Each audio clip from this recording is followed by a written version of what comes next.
Well, we're back in the green room, and we're going to be talking about extracurriculars for a little while. And we've had a good day so far. Great, um, a lot of great topics, and a lot of great speakers, and it's been very exciting. National Premed Day. So thank you, everyone, for joining us and for being a part of this. It's great.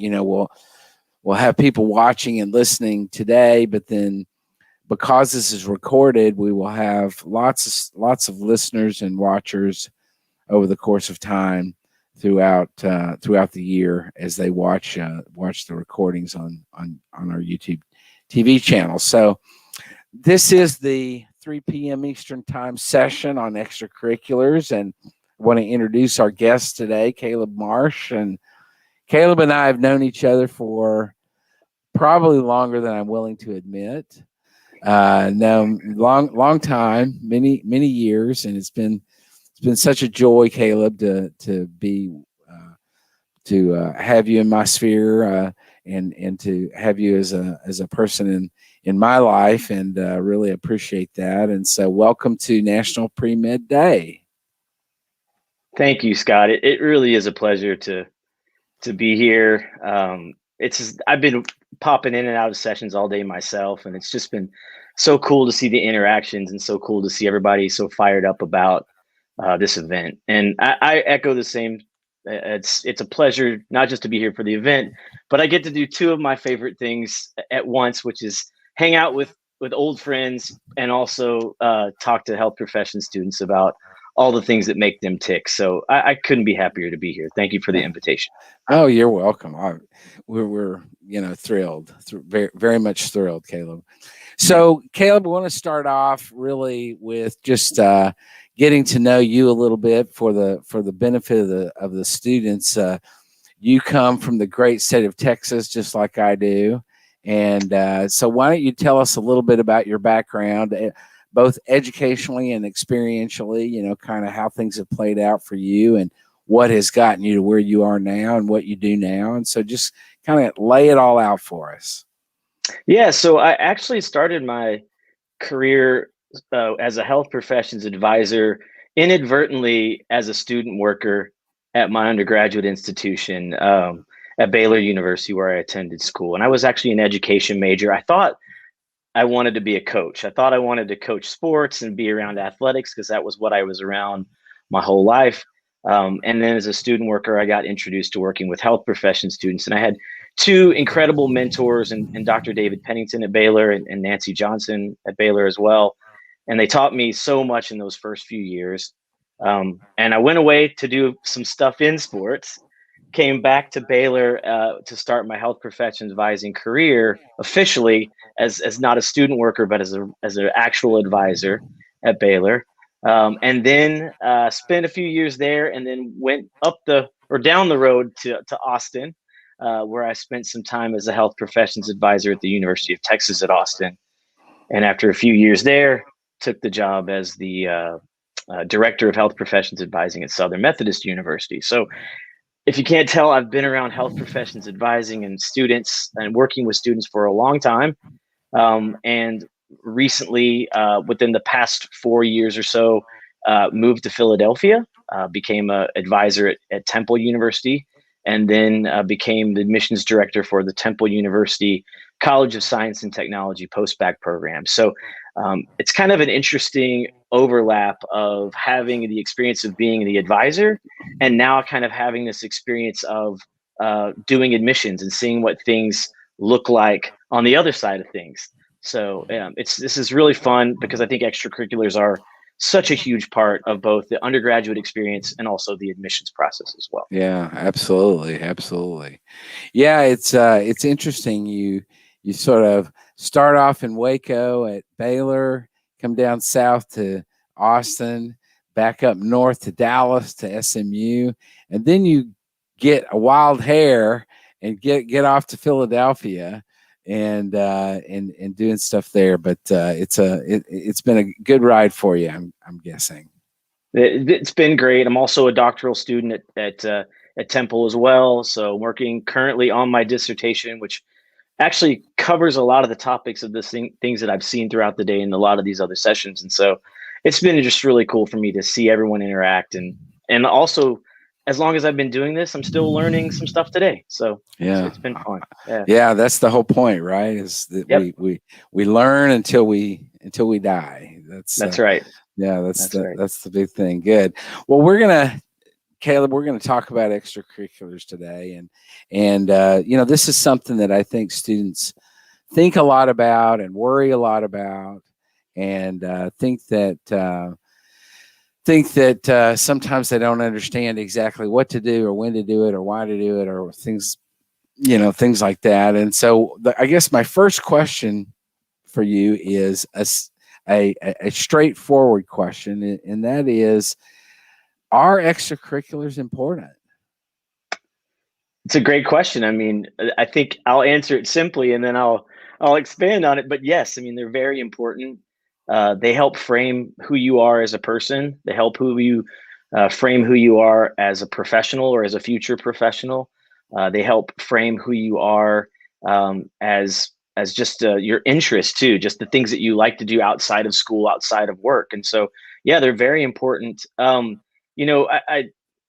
Scott, we have a friend that we've known for many years, Dr. David Jones from UT San Antonio's medical school. And he used to say all the time to my students, if it is of value to you as an applicant, it is of value to us as an admissions committee. And I've always remembered that and thought that each time I evaluate a student and I'm reading those extracurriculars. So they're very important because they help you really define who you are. And we'll talk a little bit more about some of the things they help you as an applicant prove too.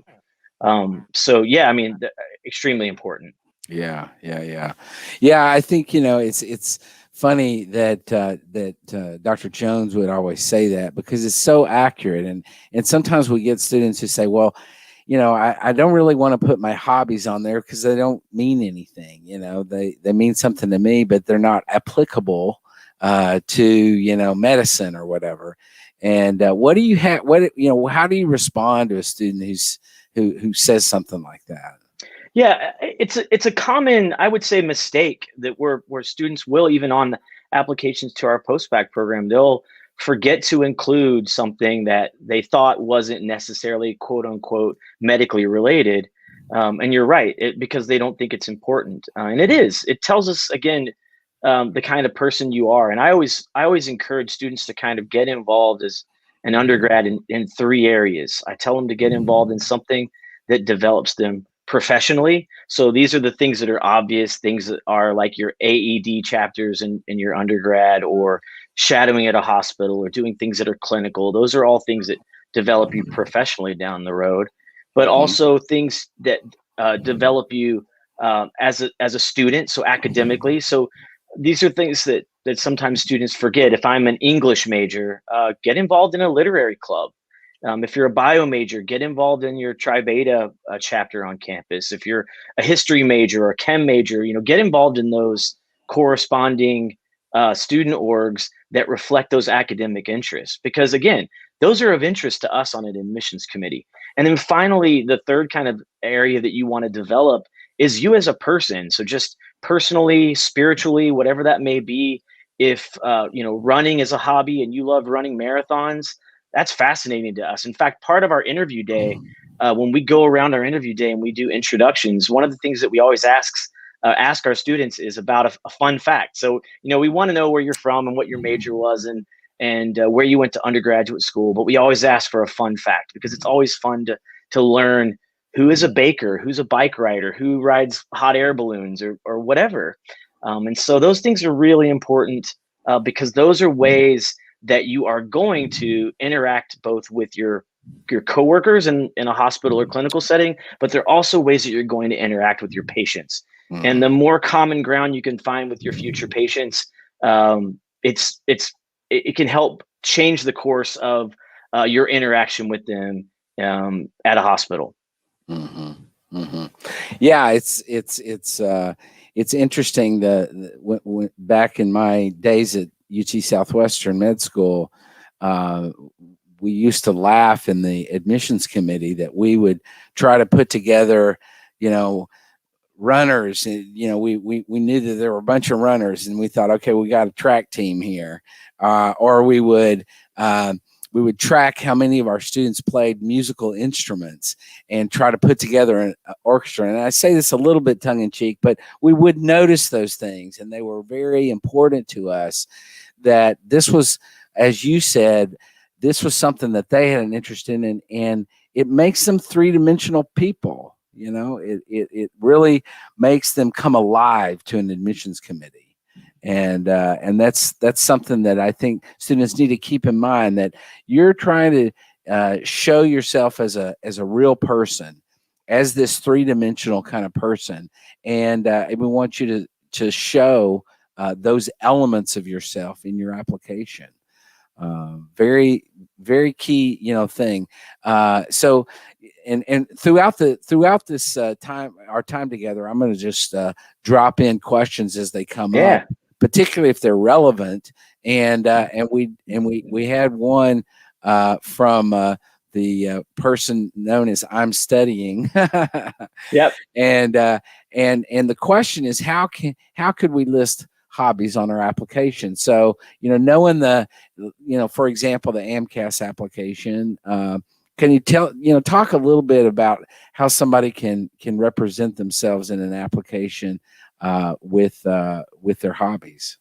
Yeah. So, AMCAS, TMDSAS, ACOMAS, even PostBac-CAS, which is the application service that we use for our postbac program, all have different categories that you can put experiences in.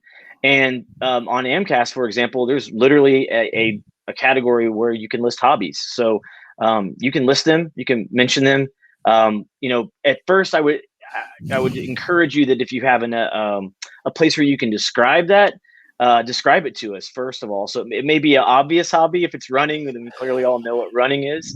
But then after that, list what you learned from that. And one thing that may help is framing everything within the AAMC core competencies. I mention this to our students all the time. I see Sarah Lim is here. Sarah, hi. But she's probably sick of hearing me talk about the core competencies. You can find within those core competencies things that your hobbies many times overlap and intersect with, and you can highlight those in the descriptions of your experiences. So yes, there's a very specific way where you can list your hobbies and talk about them. Right. Absolutely. It's funny too, because, AMCAS gives you basically 700 characters to talk about what this activity was. I think ACOMAS is about 600 characters. Unfortunately, TMDSAS is a limited 300 characters. But you have room to sort of talk about what this activity is all about, such as hobbies. And it's like you said, Caleb, we don't often have to say, well, I cook for my hobby, and that involves following a recipe and buying the ingredients. And, we get all that stuff. I think it's more an issue of telling, what does this do for you?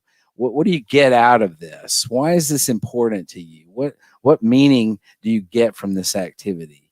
And hobbies are important because more times than not, I think hobbies illustrate that this is what we do to decompress, to relax, to deal with stress. I've often seen things like yoga, the hobby of yoga, or the hobby of running is a very good example of it. How it, I'm not much of a runner, but how it clears your head, or Right. Any kind of physical activity, hiking, kayaking, whatever the hobby is, very important, but what it means to you. And now I'm sure in terms of your work with your students at the postbac program, you really talk to them a lot about this, and talk to them a lot about, as you said, the AAMC core competencies. And just as an aside, if you're not familiar with the core competencies of the AAMC, I think all you have to do is Google AAMC core competencies, and you'll find it. And there are interpersonal competencies and there are intrapersonal competencies that you really need to become familiar with, and how these impact your life and how your activities represent those things. And there are things like resilience and determination and a variety of things that I think are very applicable when it comes to hobbies, especially. And so, good question. I'm studying, whoever you are, and we're glad that you took the time to ask the question. And but my point is that in these descriptions, you don't really necessarily have to say what they are, more than the basic amount of information, but really how it's important to you. Caleb, this is a pretty big point, isn't it, in terms of this issue of meaningfulness or value to them? Yes, and I think it also it goes back to kind of what you were saying, and I always use the example of cameras in a movie. If you just had one camera in a movie pointed at one person from one angle the whole movie, it would be a really boring movie. And so the more cameras you can get showing you from more angles, the more interesting and multi-layered it becomes. And so think Yeah. of all of these kind of experiences as different camera angles that are showing you and what you can do. One other thing I want to add about hobbies that I think is also really important is physician burnout is such a huge issue. And if you aren't able to demonstrate a way that you have a hobby that can help you balance yourself, help you learn how to ground yourself, somehow kind of de-stress after a long day at the hospital or clinic, it's difficult to prove to an admissions committee that you have balance in your life. And so hobbies are a really good way to say, I'm not always in the books, I'm not always working. Yes, I do that a lot. Surely my transcript and my test scores indicate that, but I also have these other layers to my life that help me stay balanced and keep me from burning out. Yeah, absolutely, absolutely. So we have I guess one other question we'll Yeah. address about hobbies, and this is from Joe, and Joe's a frequent visitor and a frequent questioner. Hey, Joe, if we don't have space for our hobbies, is that detrimental? Should we 100% dedicate one slot to hobbies? Now, this is important because, particularly for AMCAS, not as important for ACOMAS or TMDSS, where you have multiple, as many slots as you want. Unfortunately, AMCAS only gives you 15 slots. And so here's the question: do I use a slot for hobbies? Is it 100% important? Is it detrimental if I don't devote one to hobbies? What are your thoughts about this question?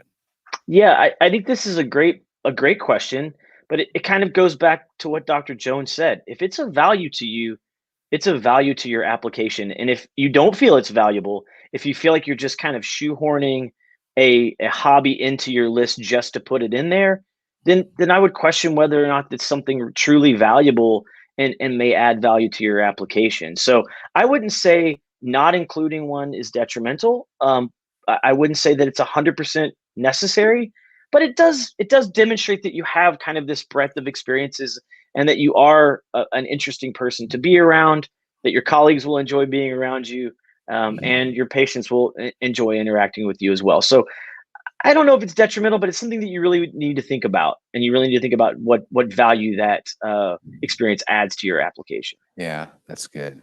Yeah, that's None of good. these are just check boxes. I mean, you've heard this. I know. Ryan talks about this all the time. None of this is check boxes. You really have to think about these as value added and not just something to put down. Right, right. Yeah, another big category that the students that we should really talk about, and that is the extracurriculars with regard to clinical activities, shadowing activities, these types of things, and uh, you know, really making it clear that you sort of know what you're getting into. Is that would you say, Caleb, that that's a real chief reason for for these types of extracurricular activities? I mean, isn't it sufficient if I watch Grey's Anatomy on television and really like it? Yeah, I mean, it's funny you use that example because when Grey's Anatomy first came out, it was this huge motivator for a lot of people wanting medicine. And for admissions committees, that reason rang very hollow because it didn't demonstrate you have any true understanding of what the profession is really like. So I always say with these clinical experiences, you're trying to prove two things, two major things you're trying to prove. And I think I actually heard Ryan alluded to this in another session because he and I have very similar opinions on this. You're first of all, you're trying to prove to yourself that this is the profession for you, that you know what you're getting into, you know, as at least as best you can, what the life of a physician or a dentist or a PA or whatever health profession you want to go into looks like. And so you're really trying to prove to yourself first and foremost. Then once you've determined, yeah, okay, I like this, because if you do this for an extended period of time and you say, you know what, maybe being a doctor isn't for me. I've been at this clinic for a long time and maybe this is not the profession for me. That's actually a good thing. That's helped you understand that maybe a different path is better for you. But the second thing that you have to do is prove to the admissions committee that you understand this profession. And so it's first proving to yourself that you know what you're getting into, and secondarily, proving to the admissions committee that you understand, or at least the best you can understand this job. You don't have to prove that you could do open heart surgery, but you have to prove that you understand what a doctor-patient relationship is like and what building that relationship and that trust is like. That's right. I heard it said recently that that you check the boxes for you, you don't check the boxes for other people. So it's really a checkbox for me. Do I really understand this? Do I really get it? Do I really understand what a doctor does on a daily basis? And not just patients, seeing patients, but writing notes and battling with insurance companies for my as an advocate for my patients. These are parts of what a doctor does, and this is why shadowing in particular is important, and clinical activities can really be vital in terms of that. We get a lot of questions about, well, how many hours is enough hours? Is that sound right to you, that question? When a student asks you that question, what goes through your mind? You're right. It's a question we get all the time, and that's an unanswerable question. And I use a gym analogy to this all the time, like a workout gym. And I always say that if you told me that you spent 1,000 hours in the gym, and then I look at you, I can probably very easily tell whether you just walked into the gym and stood around, or if you went into that gym and you really worked out and you worked out hard. So 1,000 hours to Scott, he may come out looking like he worked out, and I may not look any different than I did 1,000 hours ago. So you get that when you get to the interview and you say, oh, I see you put down 1,000 hours of clinical experiences and you wrote this beautiful description about it. Now tell me about it. And they can't. So you really want to make sure that, the hours aren't the important part. It's a component, sure. You want to try to accumulate a lot of those, but you need to make sure that when you're in those experiences and you're accumulating those hours, that you have your eyes and ears open. You're listening, you're learning, and it may not feel always active, but you're still learning about your surroundings and watching how good doctors interact with patients, and really taking that to heart. Yeah, that's exactly right. We get a lot of questions about, the difference between shadowing and clinical activities. Can you kind of help us understand maybe a differentiation between those two, and why should I do one as opposed to the other, or why should I do both, or et cetera? Yeah, I mean, I think doing both is probably the more practical aspect. I mean, you have to do what, especially in this day and age of COVID, you just have to be able to get what you can get as far as shadowing or clinical hours or observation hours. One is a bit more passive. You're just kind of watching. You're learning maybe from a distance. You may not actually be interacting with other patients or even healthcare providers at all, but it can still be an excellent learning experience. Whereas in a clinical encounter, you're probably getting a little bit more direct patient interaction. This usually comes with things like being a medical assistant or an EMT, where in some cases you're actually providing some level of healthcare to a patient. So I think they're all good. I don't think it's necessarily one is. I don't even know if I would say it's better, quote unquote, than the other. But clearly, in an ideal situation, you're getting these hours with direct patient contact. Yeah. So, and I'll also say this too. While all of these kind of clinical experiences are great, don't let it distract you from the fact that you still have to do well in your coursework. You have to do well in your test prep. All of these kind of other academic components that we all hate kind of talking about and addressing, like grades and science GPA and MCAT score, you still have to be able to focus on those. And I think this is important because in the research that I'm doing for my dissertation, one of the things, and Scott and I were actually talking about this after I processed some of this data, is I found that there was kind of this negative correlation between the more hours a person accumulated and their ability to get accepted into medical school. And so Scott and I were talking, and I was like, why is that? And Scott said, it's probably students that have maybe lower credentials, grades, and scores that are trying to offset that by doing more clinical hours. So I would just caution people, yes, it's great to get those, but if it is distracting you from the main goal at hand, yes, I get it. Being in a hospital is fun. Being around that environment is inspiring, but use those as inspirational moments to keep you going, reminding you why you're fighting through physics and biochemistry, and use those to keep you fired up about the end result goal, and not letting them distract you from making A's in those courses. Yeah, absolutely. Absolutely. So we have a question here from Cam, I guess. Cam Cass. I also work at a chiropractic clinic doing treatments on patients, but I also do a lot of front desk work. Would I still be able to list this as clinical experience? What are your thoughts about this question? Yeah, I in short, without knowing the details surrounding it, I would say at first glance, this looks like this is not a clinical experience. This is probably something that is more administrative. Again, not that it doesn't have value to your application, not that you're not learning a lot about how patients interact with the chiropractor in this case, but I would probably, again, I would probably list this as something that wasn't clinical. But many times positions like this can lead to opportunities that are more clinical. So after you work at a front desk a while, they get to know you, they get to trust you, they realize they can rely on you and that you are dependable. Then they may ask you, you may then kind of earn the opportunity to say, hey, would you mind if it's okay with you if I come back and maybe help you when you're working with patients? And so good experience.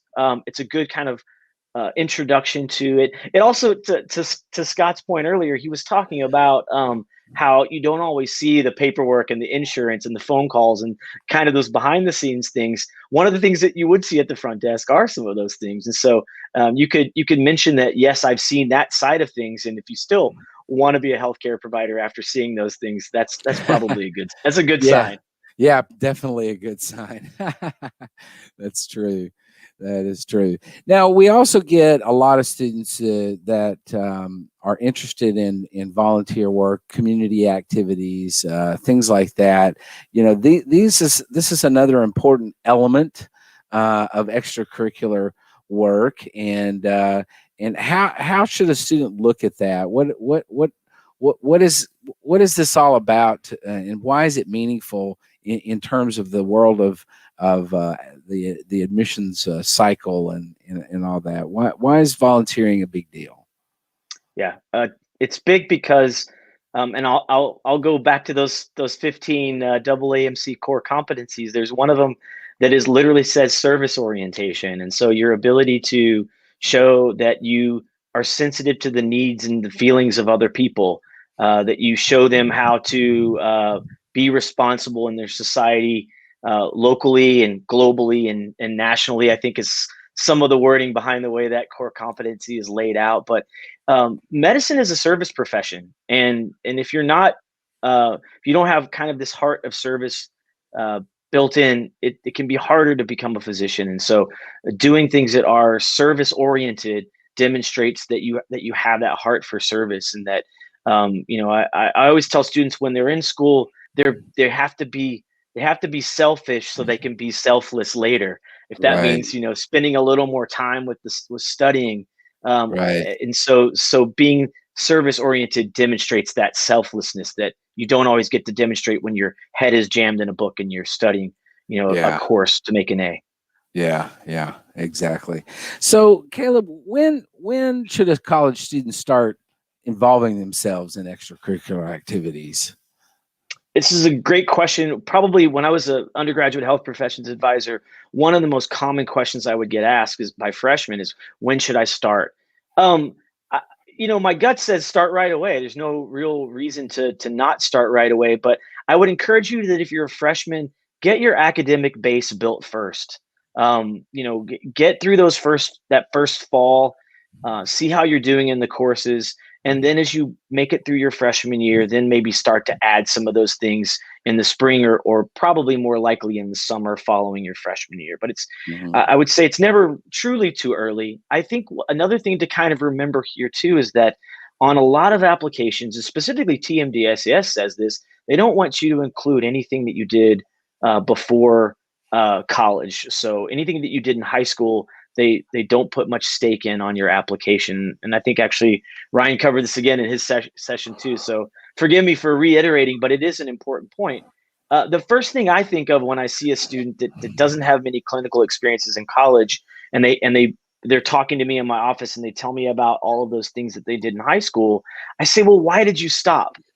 Because the first thing I think of is your parents were telling you to do that when you were at home as a high school student. And now that you're in college and they're not breathing down your neck, telling you to do those things, you're not doing them. And so ease your way into them. But you need to continue to do those kinds of things when you're in college. And then you need to continue doing those things like winter break, spring break, summer break. Those are great pockets of time for you to try to get involved in extracurricular activities when you're not involved in your schoolwork. Yeah, absolutely. Yeah, interesting you mentioned the high school issue, because we have a question about that.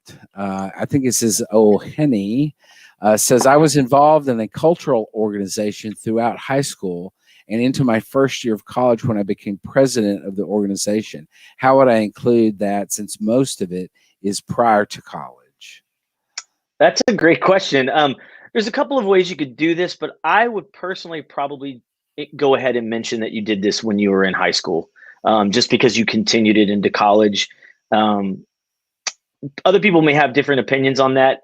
An admissions committee may just choose to ignore the high school part. But if it's anything that you did in college and especially continued in, and particularly I see here president of the org, which would kind of fall into that leadership category on your application, I could see that as being very important. And so, I would include all of that, especially if it's something that kind of overlaps the two.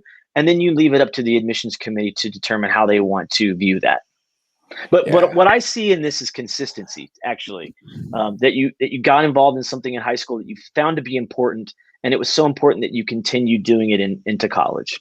Yeah, yeah, good. Yeah, and just to be clear, I think one of the things that we need to make sure, because this comes up particularly when it comes to research, and that is the issue of extracurriculars. The very definition of extracurricular means outside of the curriculum. So if it's in a class, if you did research in a class, this would not be extracurricular. This would be part of the curriculum of your course.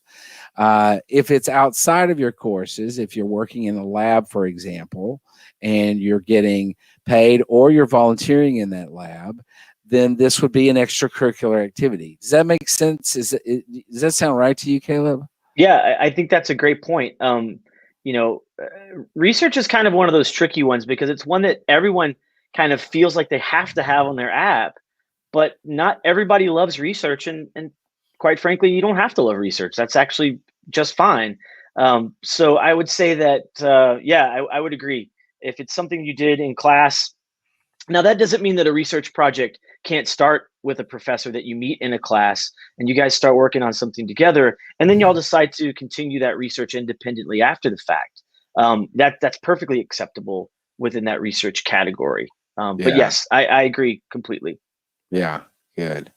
Um, So here's another question. This one's from Christina.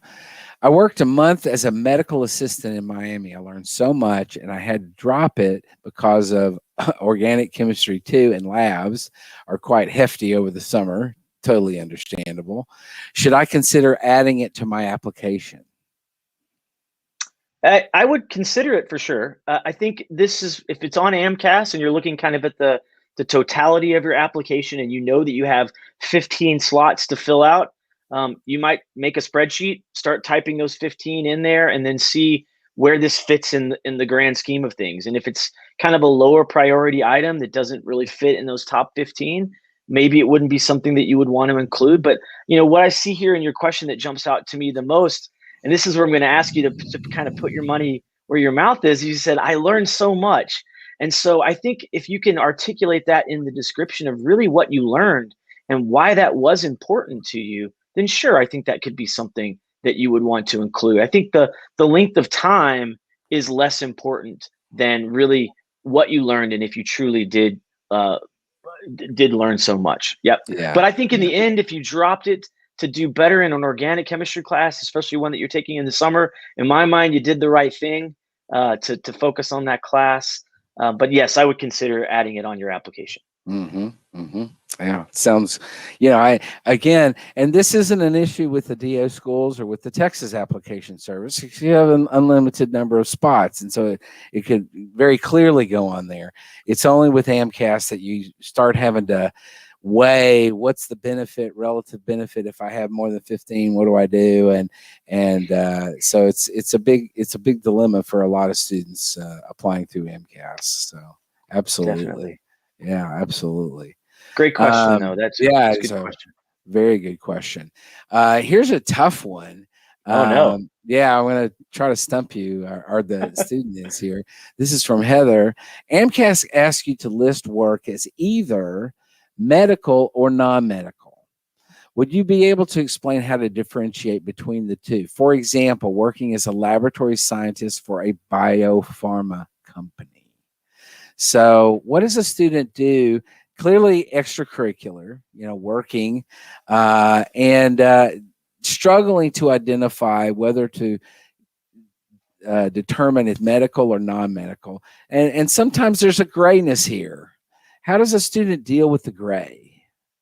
Yeah, I would say this is definitely one of those gray areas. And I think this is where you would really need to kind of think about your job description, for lack of a better way of saying it. And what were you actually doing in this job? Were you cleaning lab equipment? Were you answering phones? Were you filing paperwork? Were you, entering things into a spreadsheet?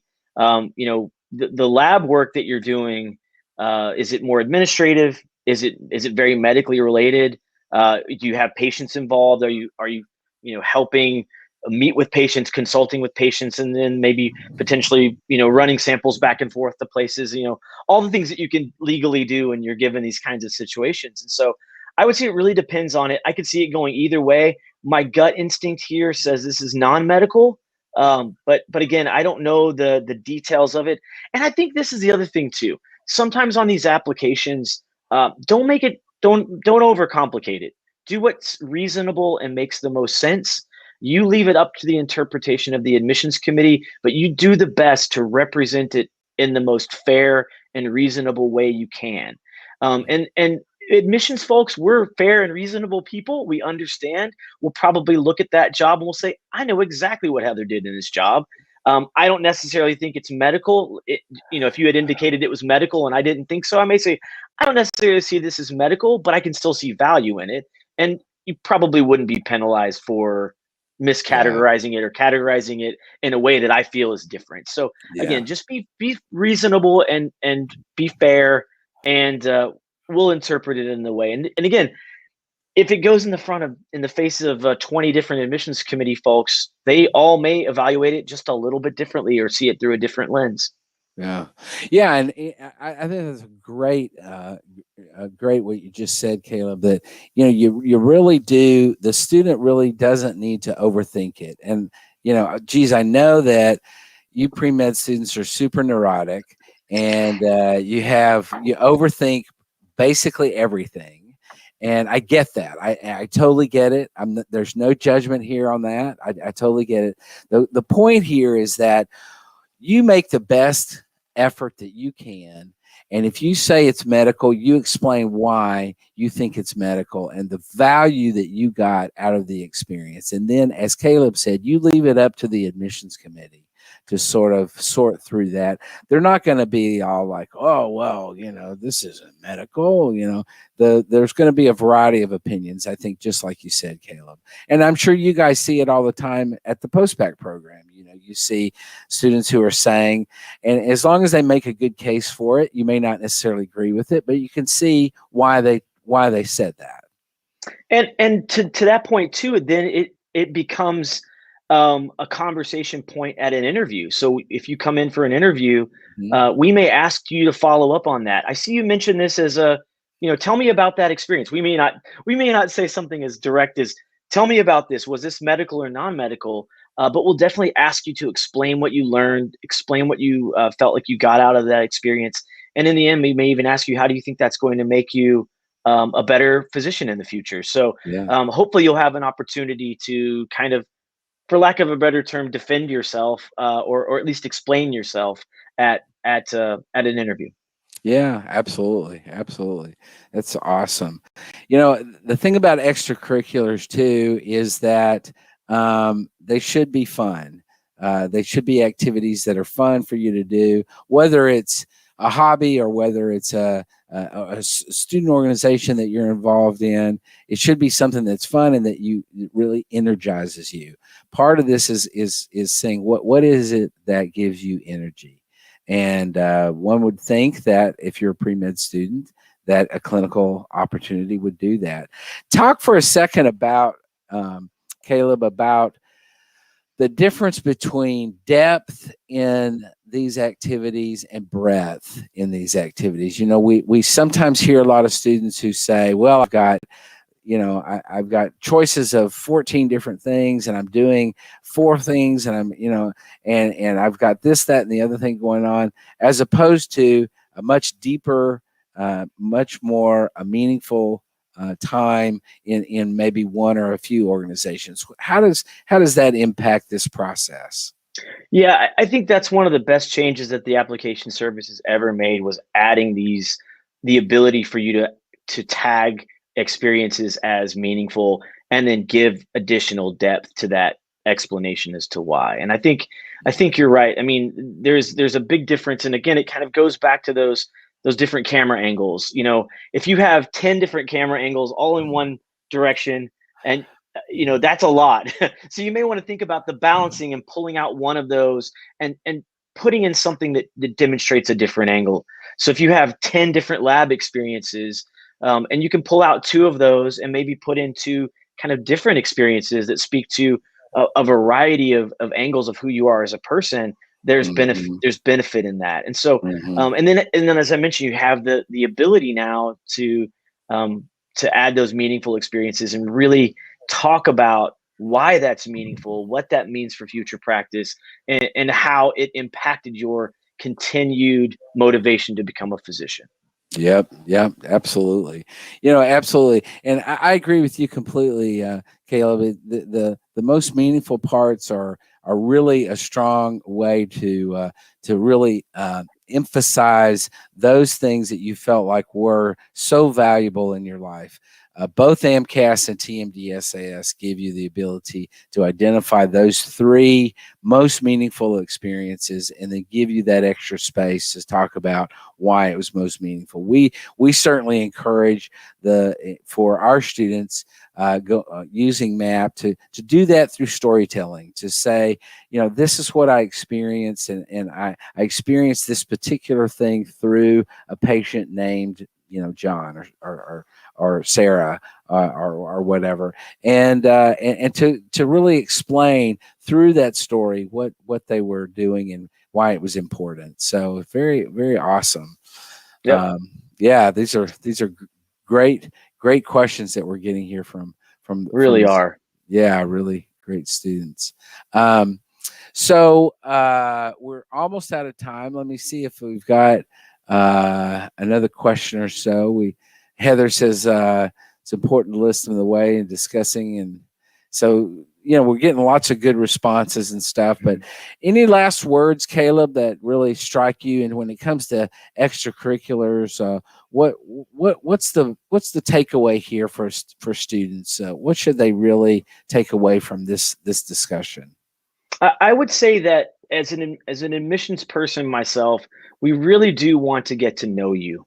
We want to get to know not just that you're going to make a good dentist or a doctor or a PA, but that we know what kind of person you're going to be, what kind of coworker you're going to be, what kind of colleague you're going to be, and hopefully how that will interact with you being a health professions provider one day. And so, be yourself. Tell us who you are. We don't want necessarily the best version of you. We just want the truest version of you. So put the best, the most true version of yourself down and do the best job you can of representing that on your application, and it'll shine. It'll show through. Yeah, great. Well, Caleb, I just again, I want to thank you so much for being here with us. It's been great to see you. I know It's been helpful for the students, and I've certainly enjoyed it. And just keep on keeping on with the dissertation, and I'm sure we'll be talking soon about that. So, yes, sir. So good to see you. You students, you guys have been great. Just one quick thing. Our Temple CST postbac program application is still open till June 5th. So if you're interested in that, feel free to take a look at that. But Scott, thank you so much for inviting me today. This has been fantastic. Absolutely. Thank you, Caleb. Really appreciate it. Really appreciate it. So I'm going to turn it over to Dr. Gray now for the next session. And so I'll catch you on another channel. I guess in the Blue Room is where I'll be next with our PA talking. So Ryan, it's all yours. Thank you, Dr. Scott Wright. Thanks, Caleb, for coming and hanging out with us, sharing some wisdom. I'm going to bring up our next guest. We have my good friend, Lydia. Hello, Lydia. How are you? I'm doing good. How are you? I'm doing wonderful. Let me just change up some slides here. This session is going to be all about getting in to medical school. Samia? Yes, Samia. Samia, how are you? Doing well. And we have one other person who is MIA right now, but we can start without our last person. That is okay. We'll wait for him to come in, or we'll watch as he comes in. So this session is all about, yay, you got into medical school. So I want to start first with a congratulations to both of you for putting in all of the hard work and having it ultimately pay off with an acceptance to medical school. Samia, what was that like for you when you realized that you got an acceptance to medical school? Yeah, so it's funny because I wanted to be a doctor for as long as I could remember. But once you get in, I don't think it's a feeling you can prepare for. I was actually at work, working in clinical research. We were in a meeting with one of our sponsors, and I got the call. I asked to step out to go, answer a call because my boss knew I was waiting on that, hopefully. And I spoke to the one of the admissions officers at Baylor, and he was actually from the same area in Texas that I'm from. And it was just, amazing how worlds collide, how things fall into place. And it was just, I guess, sigh of relief is an understatement of a way to put it. But it's a feeling you can't prepare for. And I wish everyone who wants to be a doctor to one day experience that feeling. Awesome. And I said your name wrong again, Samia, sorry. No, it's fine. Lydia, Jambo, habari yako? Mzuri sana, habari yako? Mazuri. So Lydia and I worked together through the application cycle this last time. We love speaking the little Swahili that I know together.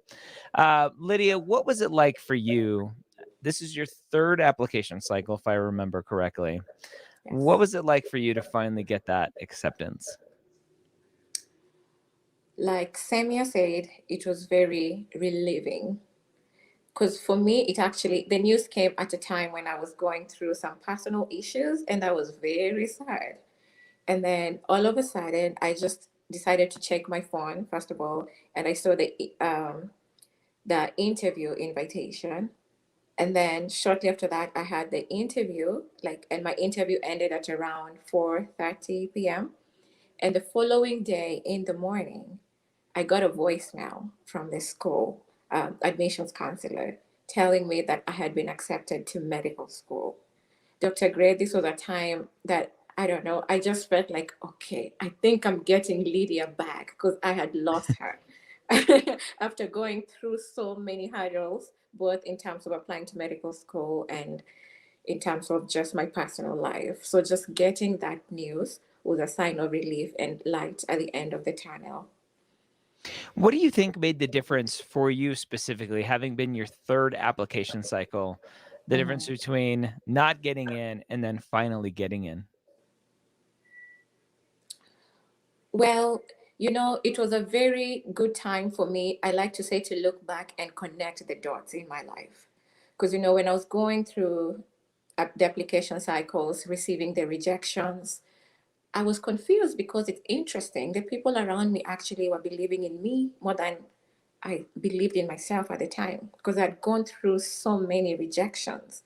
And even though I knew I was still going to pursue my dream of becoming a physician, I was getting to that point where I was beginning to give up and starting to think about what else can I do? Because I'd already tried to engage in careers or internship in things that I can be interested in, but I still did not feel like I belonged there.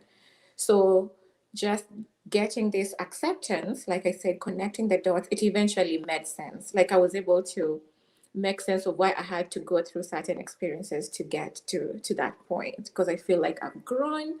I now know what I'm getting myself into with a better understanding. I know it's not going to be easy, but I'm really looking forward into this next chapter of my life. Yeah. Sam, for you, was it one application cycle and done, or did you have to apply to multiple times? Sure.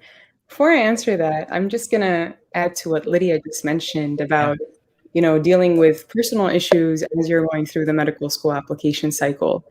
And I think there's a lot of value to that conversation. The title of this session is I Got In, and that's, a feeling that a lot of people, want to get to, but getting there is not easy. And the problem is that, well, the reality is that you're applying to medical school and it takes up a big chunk of your life, but the rest of your life goes on, your family's life is going on and your friends' lives are going on. And so you're still going to be dealing with issues. And I can relate to what you said, Lydia. Like I was dealing through my own highs and lows with things aside from medical school. And the medical school app is such a long process and such a time consuming process that it directly impacts your personal life. So, I have to just step in here and say, taking care of yourself, having a strong support system through it, it may sound cliche, you might hear it all the time, but it's incredibly important because it's not an easy process. But to answer your question, Dr. Gray, this was my first cycle applying. I got lucky. I count my blessings, and this is definitely one of them. I actually had a stump in the road my junior year. I ended up getting really sick, and my MCAT got pushed back. And so when COVID-19 hit, had the deadlines not shifted and had the MCAT specifically not shifted, I would not have been ready to apply this cycle, even though the plan before I got sick was only one gap year after graduating from college. But it's amazing how things work out. And so I guess the point of that is, I got lucky applying only one cycle, but the way I look at life is that there is a plan. And so you just have to be patient and be able to have faith in yourself first and foremost, and have faith in the plan that is set forth for you. And it will happen. And especially with a little help from MAPT, it's definitely possible. Awesome. Samuel, what do you attribute to to a successful application cycle? What do you think made medical school like you and want to accept you? So I think for me, like I said, I always wanted to be a doctor. But going into undergrad, I'm from originally, my name is a little, maybe foreign to some people. My family's originally from Syria. There's a question. And so, yes, I'm really Dagestani from that region of the world. Yes. But my family immigrated to Syria. Um, many, many years ago. And so I'm originally Syrian. And so with the Syrian conflict, I went into undergrad making conscious decisions that, the traditional route of pre-med undergrads, doing research, for example, or volunteering at the hospital. Those were things that I had to balance and consciously decide, for example, not to do research in order to pursue work for the Syrian situation. And so I spent a summer in Greece working with Syrian refugees, and not all of it was medical related. My work there was not all related to medicine and the traditional medical application. But I think once I went into the medical school application, and when I was able to show that I was passionate about something that was beyond medicine, it added to my strength as an applicant. And so again, when you're applying to medical school, you have to realize that you're not just a pre-med student who wants to be a doctor. That's not all you are. You're an individual with a family, with hobbies, with interests. You don't spend your whole day or your whole life thinking about medicine and becoming a doctor. And so showcasing those attributes of your personality humanize you to an admissions officer. And I think that's what has a lot of value. I mean, I talked about my family in my interviews, which, how does that add to the strength of my application? Well, there's a lot of underlying factors that come out when somebody who's family oriented can talk about that. And it is ultimately connected to medicine. So I would encourage people to make those connections and think about those connections when they're applying. Yeah. Lydia, for you, what was the hardest part of the application cycle? Mm-hmm. I would say, Dr. Gray, the hardest part is trying to tell my story in an authentic way and not selling myself. You can agree with me. I struggled with that a little bit because you also want to showcase your strengths, what you can bring to the field of medicine, what you've learned from your experiences, but at the same time, not blowing your own trumpet and selling yourself like a product. So that was my hardest part. But, through talking to my family, talking to professionals like you, Dr. Gray, I was able to have conversations that, help me have a better look at myself and examine myself, reflect on my experiences, and come together and put those things. It's interesting that sometimes I would go to bed and then wake up in the middle of the night because something just comes to my mind, and I wake up and I want to write it down, in a way that really shows the authentic me and not really trying to sell myself out there. Yeah. I'm interested. You mentioned having conversations with your family. What does that look like? What are you asking them? What are you talking about? Mm-hmm. For instance, one particular question that I struggled with, which is very interesting, is like to talk about my adversity, right? So, for somebody who knows me very well, will know that I've gone through so much adversity. I was born and raised in an urban slum in Nairobi, Kenya. It was difficult growing in that environment, going to a boarding school far away from my parents, and then transitioning to come to the US by myself, going through financial difficulties in school, a new culture, all that. So I went through a lot. But it was interesting that I couldn't pinpoint a particular story that I wanted to talk about. So by talking to my elder sister and my brother-in-law, and just having them ask me questions and help me reflect back on my life, then I was able to realize which experiences I would really like to talk about that made an impact to me and informed me or continued to motivate me to pursue the career in medicine. Yeah. Samia, what about you? What was the hardest part of the application for you? I have to say the hardest part for me was how long the process is. It's just every time I think back to the amount of time that I put in the amount of time that I spent waiting, you build up, you submit your primary, and then, for certain schools, you get invited to secondary. So that's a victory in itself. And then slowly the interviews start trickling in. But it's just, you spend, I mean, all of my friends who are pre-med, who I talked to, who applied this cycle, we all had that same compulsive refreshing our email phase of just like waiting. And then you hear that so-and-so got an interview and it's just like, well, where's mine? What's going on? So I think in that time, I had to try to find ways to keep myself busy. And I think during the COVID-19 pandemic, that became even harder. Initially I worked, but then being immunocompromised, until I found a job that I felt safe in, that took time.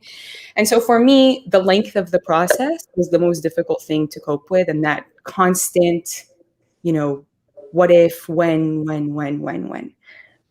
So, and figuring out a way to take it all in and just take it day by day, and to keep myself busy in the day to day, aside from thinking about the most concerning thing in my life at that time. Yeah. Trying to explain the application cycle to someone who doesn't understand it, not involved in medicine at all. They're like, what do you mean it takes over a year to apply to medical school?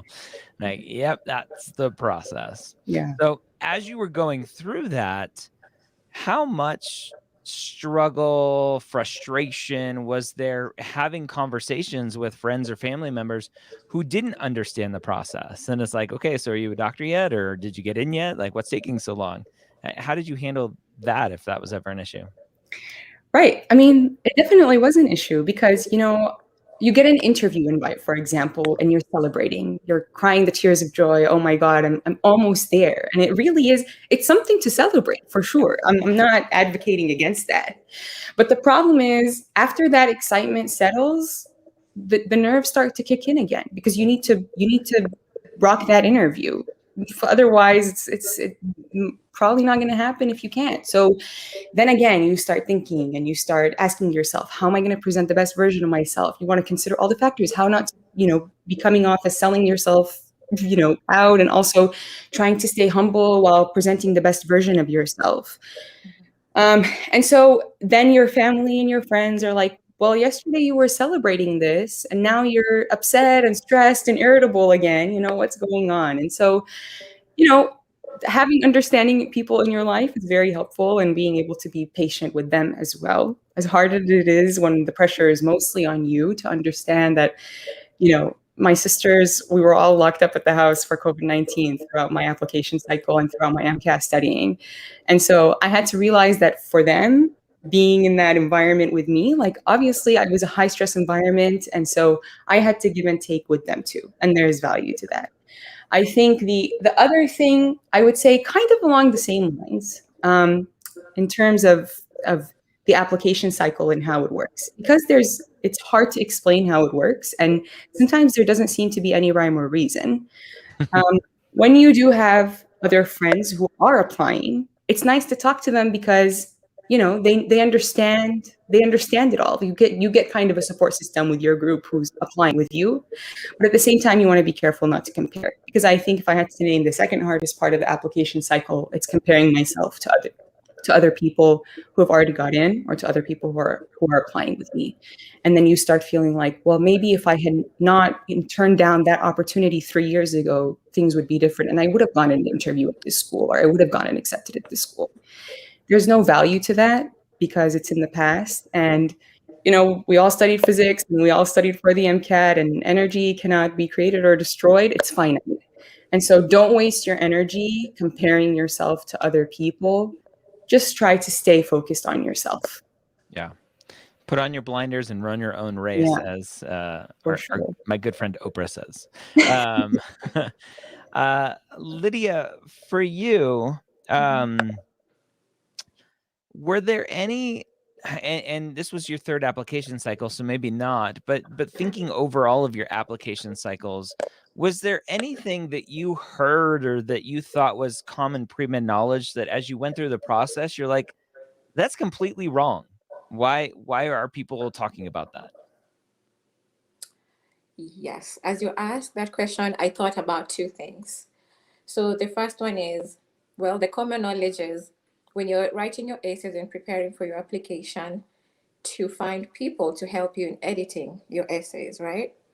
Well, when I went through the second application cycle, I actually worked with two of my friends who have just recently graduated from medical school. And also, I reached out to a couple of friends to help me in editing my essays. While that was good, it was a mistake that I made at the time. Because what I ended up with my essays or my personal statement was what Dr. Gray, you call in your book, the village statement. So, in as much as I wanted to people to help in editing my essays, I ended up being very confused because it is my story. But when I had so many people helping me read my essays, it's like I wanted to twist it to fit the advices they were giving me. And it was so frustrating. It gave me so much pressure. And I ended up not giving my best. Hence, I didn't even get a single interview during that cycle. Yeah. So, yeah. Then the other thing was like you have to have 528, 4.0, your statistics and stuff. So my GPA is decent, right? I had a 3.68 while graduating. It's not the best and it's also not worse. So I wasn't really concerned about that. But my MCAT gave me a very difficult time. For those who are not aware, like I also took the MCAT 4 times. And all those 4 times, my scores were below 500. So, but hey, at the end of the day, I got it. And that's why I'm here today. And guess what? Your patients will never ask you about what you got on your MCAT. That is definitely not a problem. So yeah, the village statement is definitely a big problem. I stole that line from Dr. Rafael Rivera, the Dean of Admissions at NYU. When I asked him about the importance of a personal statement, he said most of the personal statements we see nowadays are not good because students are taking too much advice from too many people. And it's a common thing in the business world, in the marketing world, to say, if you try to please everyone, you will please no one. Or if you market to everyone, you market to no one. And that's the same thing with the personal statement. If you're trying to add all the changes that everyone is telling you to do, at the end of the day, you end up with a personal statement that's probably not going to have much impact. So definitely a good idea. Samia, for you, were there any big myths or misconceptions that when you went through this process, you're like, that's not what everyone said it was? Yeah, I think I already touched on this. I would definitely say the statistics that Lydia mentioned, don't get, they're important, of course, but don't get too caught up in it and don't beat yourself up about it, because if you really want it, it's going to happen for you. I think the other thing, though, is, there's that traditional pre-med route. And again, like I already touched on this earlier, but the traditional pre-med route, you have to pursue research. Some people even tell you have to get published if you want to apply to medical school. You have to have like 400 hours volunteering at the hospital. You have to have 100 hours of shadowing. And if you want to be, an ENT doctor, you better have really good letter of recommendation from that ENT doctor. All those little things that you read on the Reddit and that you get lost at 2 a.m. in the morning reading on Student Doctor Network.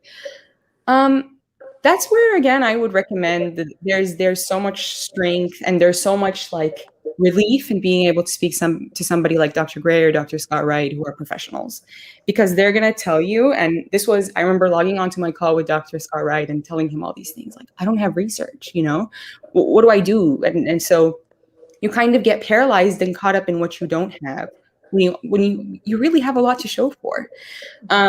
So that's one of the biggest misconceptions I have. If you don't check off all the boxes, obviously you want to hit some of them, but if you don't check them all off, you can still get into medical school and you can still become a great doctor. Yeah. Love it. For both of you, one of the questions here is, what websites or resources did you use for your personal statement? And I have a good suggestion. Lydia, let's start with you. Okay. I have a great suggestion. Dr. Gray's, yes. Premed Good to Medical Personal Statement. I read every single essay on that book. And also the additional essays that Dr. Gray provides through a website. Dr. Gray, maybe you can give the link to the Premeds, because for me, like I mentioned before, I really struggled with telling my authentic story without really selling myself. So that book really helped, because Dr. Gray, you talk about like the good thing from those essays and maybe the things to watch out for and not to do. So it was really mind opening for me. Yeah. Samia, what about you? So I actually was not aware of MAPT until I had already been offered an interview.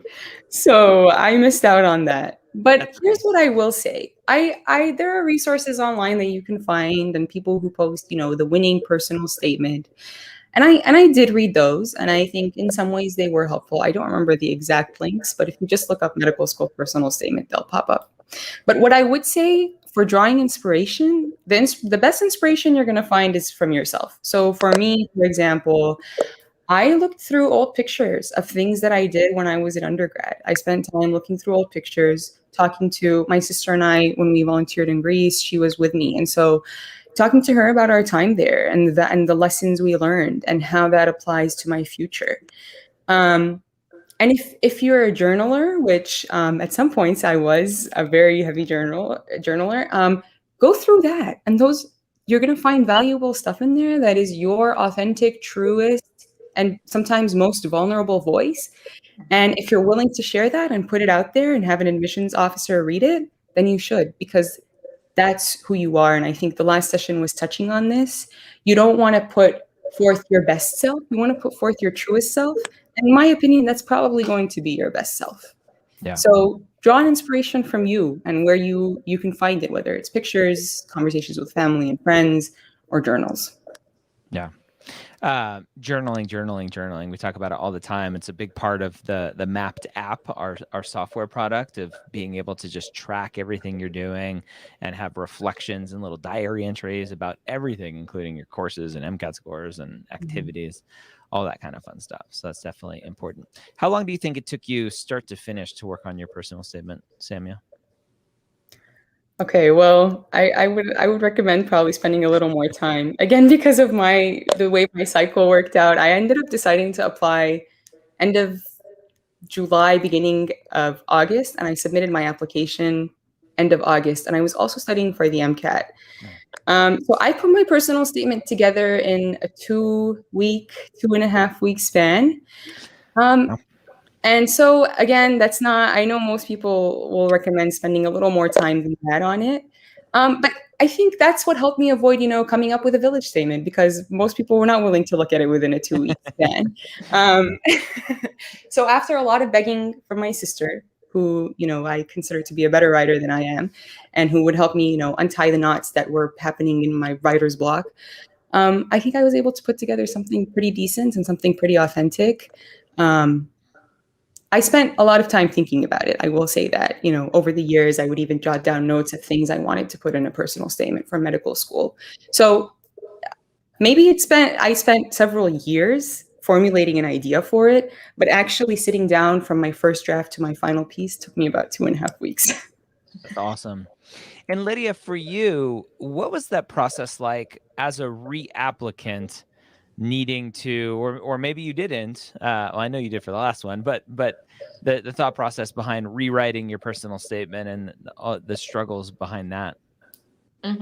So for this third application cycle, I was trying to be very careful not to make the same mistakes I made in my previous application cycles. So I don't know if you remember, Dr. Gray, but my previous personal statement, it was like rewriting my resume in a paragraph form. So yeah. So really, the first time I sent my first draft to Dr. Gray for review was in December of 2019, and I was going to, submit my application during the 2020-2021 application cycle. So from December, I started to seriously think about what I'm going to write. And it took me a long time to write it, and I would agree with Samia. In as much as you might take a short time drafting your essays, it takes a long time thinking about it. Like for me, I mentioned before, I spent a lot of time reading Dr. Gray's Premed playbook about the personal statement and other essays as well. And the reasons why I would recommend the book, it's because as you read the stories, not to copy, not to compare yourself, like it was mentioned earlier, but you just get inspiration from those stories. Like I remember reading one of the essays and it reminded me of an experience I went through in Kenya, and I included it in my personal statement as well. So I think it took me months to come to the personal statement that I submitted for medical school. Yeah. And that's not a constant, right? You're not working on it every day for Mhm. months, but you work on it a little bit, you go away, you come back with fresh eyes, right? So Yeah. that month sounds scary, but in reality, it probably at the end of the day may be similar to the 2.5 weeks, Samuel, that you worked on Yeah, yours. It was just more condensed time. true. Very true. Yeah. Like for me, like let me mention Dr. Gray, like I would put a pause on it, and then sometimes I'll be resting or sleeping. Then I wake up with this story in my mind. I calm down Mhm. and write and send it to you for review. Nice. Here's an interesting question. I don't know if either of you had something in your applications. Being politically active in the community, advocating for marginalized people, which may be considered, quote, controversial to some, which I don't know why, but that's okay. Can this be held against me? Did either of you have any potentially controversial things in your application you were concerned about? I did. Yeah, I did. Um, so for me, it had to do, same region actually as the example you asked about. It had to do with my activism, political activism related to Syria. Um, Maybe not as explicitly controversial as Palestine, but still controversial to anybody who knows, a little bit of the details.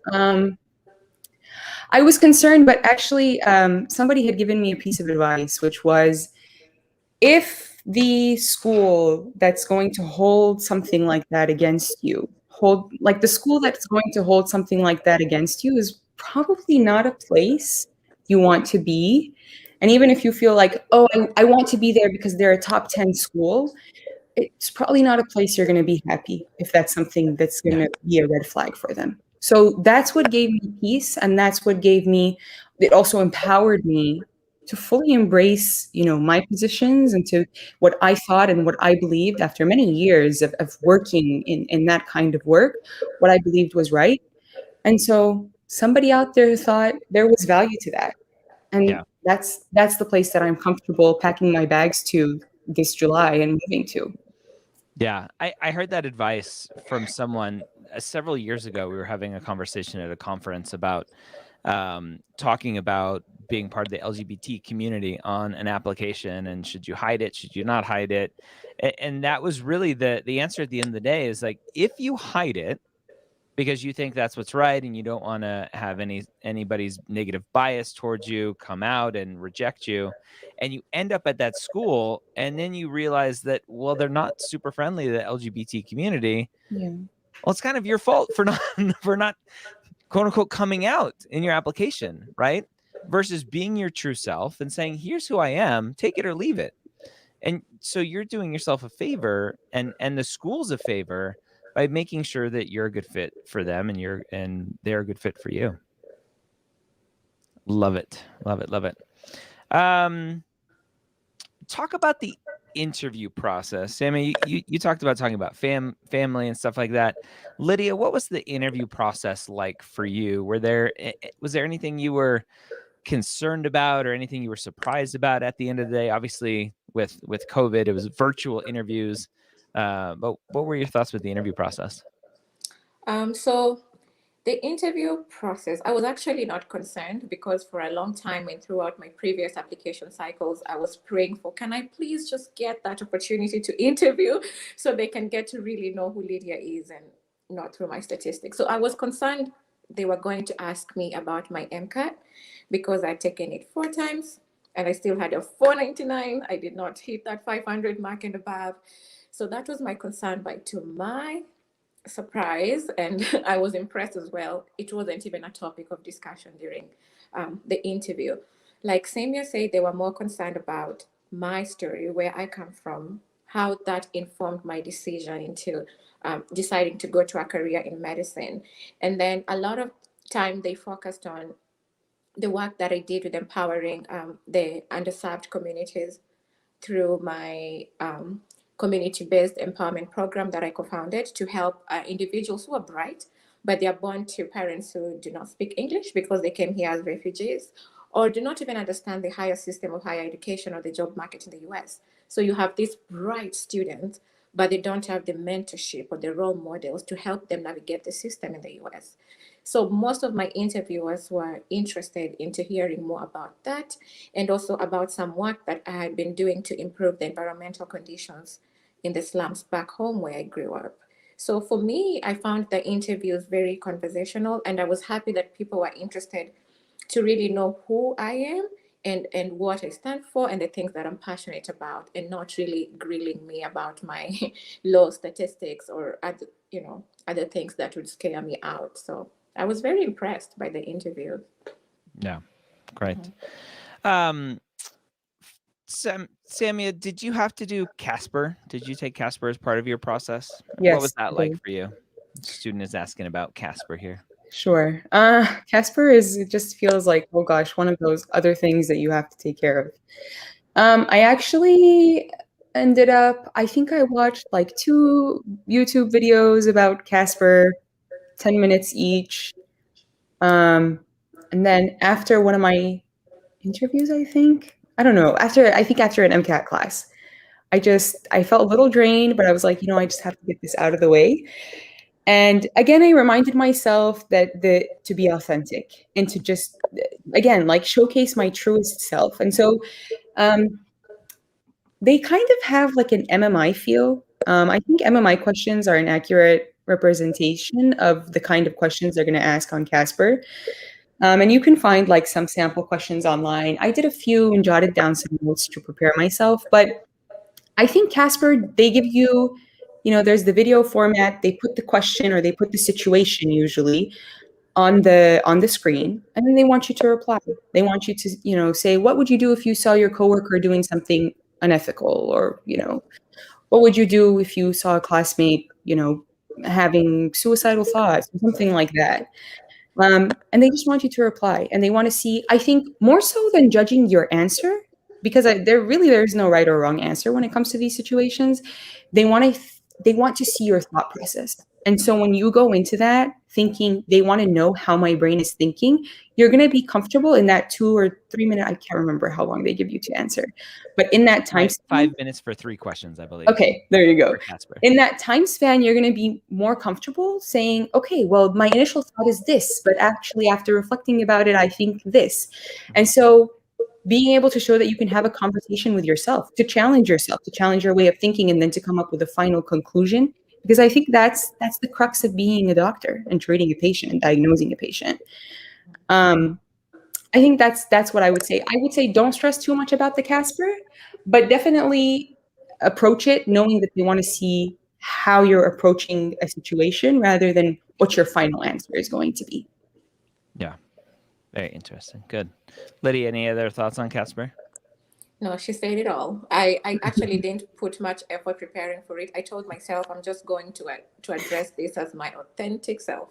Yep, that's all it is. Yeah. Yeah. No need to go spend several $100s on any of the Casper prep programs out there. Lydia, what's your goal for the future? What do you hope to accomplish as a physician? Good question, and it's something I've been thinking about for a while. While I don't know exactly which specialty I will end up in, I'm thinking of probably emergency medicine or trauma surgery. I'm not sure. However, regardless of the specialty I'll end up in, one thing I know for sure, I'm going to dedicate a lot of time into mission medicine, both locally and globally. And one passion of mine is I want to be able to understand like the challenges that my patient populations have and work with them to come up with solutions to those challenges. That is something I can see myself doing, and probably maybe working with students or residencies once I'm an attending physician. Beautiful. Love it. Thank Samia, you. what about you? So I also actually have an interest in global health, and trying, my goal in the future is to be able to practice both, domestically in the States, where I see myself probably settling down as like a permanent address, but also working globally. Being of Syrian descent, my parents immigrated from Syria, like that's very important to me. And so there's a lot of work to be done, and being involved in that is part of my goal. But I think, and I talked about this in one of my interviews, I think the biggest thing as a future goal for me is to stay grounded as a doctor and to remember that never to come to a point where I see the patient as a number or as a source of income or, as an RVU, that those units that doctors are paid, how doctors are paid. Yep. Because I think that's where it becomes dangerous. And that's where you lose. I think most people who are applying and getting into med school share the sentiment of, the patient has to come first. But my goal is to not just feel that now as, with 22 years old, feeling like, okay, yeah, idealizing it and romanticizing it. I hope that in the future, 10, 20, 50 years down the line, that continues to be my number one priority, that the patient, whether the patient is, thousands of miles away from where I am right now or down the street, that patient continues to be an individual with their own story who is shaped by their background, by their family, by their culture, and to always understand that. And I think, having been sick, having gotten severely sick in my junior year and having been on the receiving end of healthcare, I got to learn the value of I saw probably I had a condition that was very difficult to diagnose. It's a very rare autoimmune condition. And so I saw probably 40 doctors that summer when I got sick. And it just, it's miraculous how the ones that were able to diagnose me, the ones that were able to get me to open up about what was going on, even though I was in an altered state because of the way the balance of my brain was completely thrown off. Those were the ones that ended up being able to diagnose me and to treat me and to bring me back completely to a point where I was able to apply and get into med school, which at that point seemed like way out of reach. Yeah. So putting the patient first, that's my number one goal. And I hope that it's something I can forever stay grounded in. Yeah. Samia, finish off here, and then we'll go to Lydia real quick. Final word of wisdom, final just piece of advice that every pre-med should follow. Again, I already said this, but I feel so strongly about it. Don't compare yourself. Don't beat yourself up thinking about what you should or what you could have done. It's a difficult path, and I really like that analogy of the energy. It's finite. You can only put your energy, you can only spend so many waking hours. The clock is ticking. So use your energy wisely. It's easier said than done. No, I'm the first to admit that, but try not to compare, try to stay to your truest self and take care of yourself in this process, because it is challenging, and hopefully soon you'll also be able to say that you got in as well. Lydia? Yes. For me, I would say if there's one thing you can do as a pre-med, stay true to yourself. I cannot stress that enough. Be authentic. Because, for instance, I'll be going to the University of Missouri Columbia School of Medicine.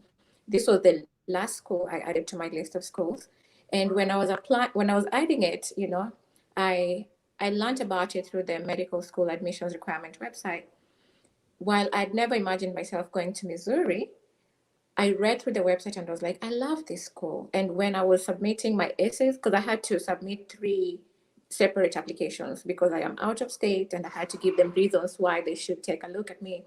And I remember when I was writing my essays for this school, I didn't give it much thought. I was just answering the questions as if I'm talking to my sister or my brother. So I read the question, I write the essays. And this is the school I ended up getting an acceptance less than 24 hours after my interview.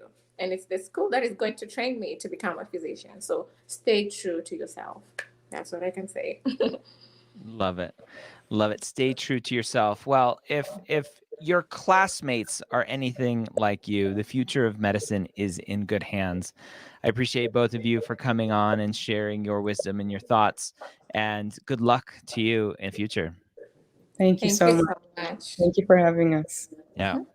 All right, everyone. We are going to shut down this room, not shut it down for real, but we're going to direct everyone over to the blue room, where we're going to have kind of a plenary session. Everyone's going to go over to the blue room. So if you just go to nationalpremedday.com/live, you can find the link there. Or if you already have it saved on YouTube, you can do that as well. I'll see you over there.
Hello, everyone. My video is all stretched out for some reason. Let me see if I can fix this. What happened?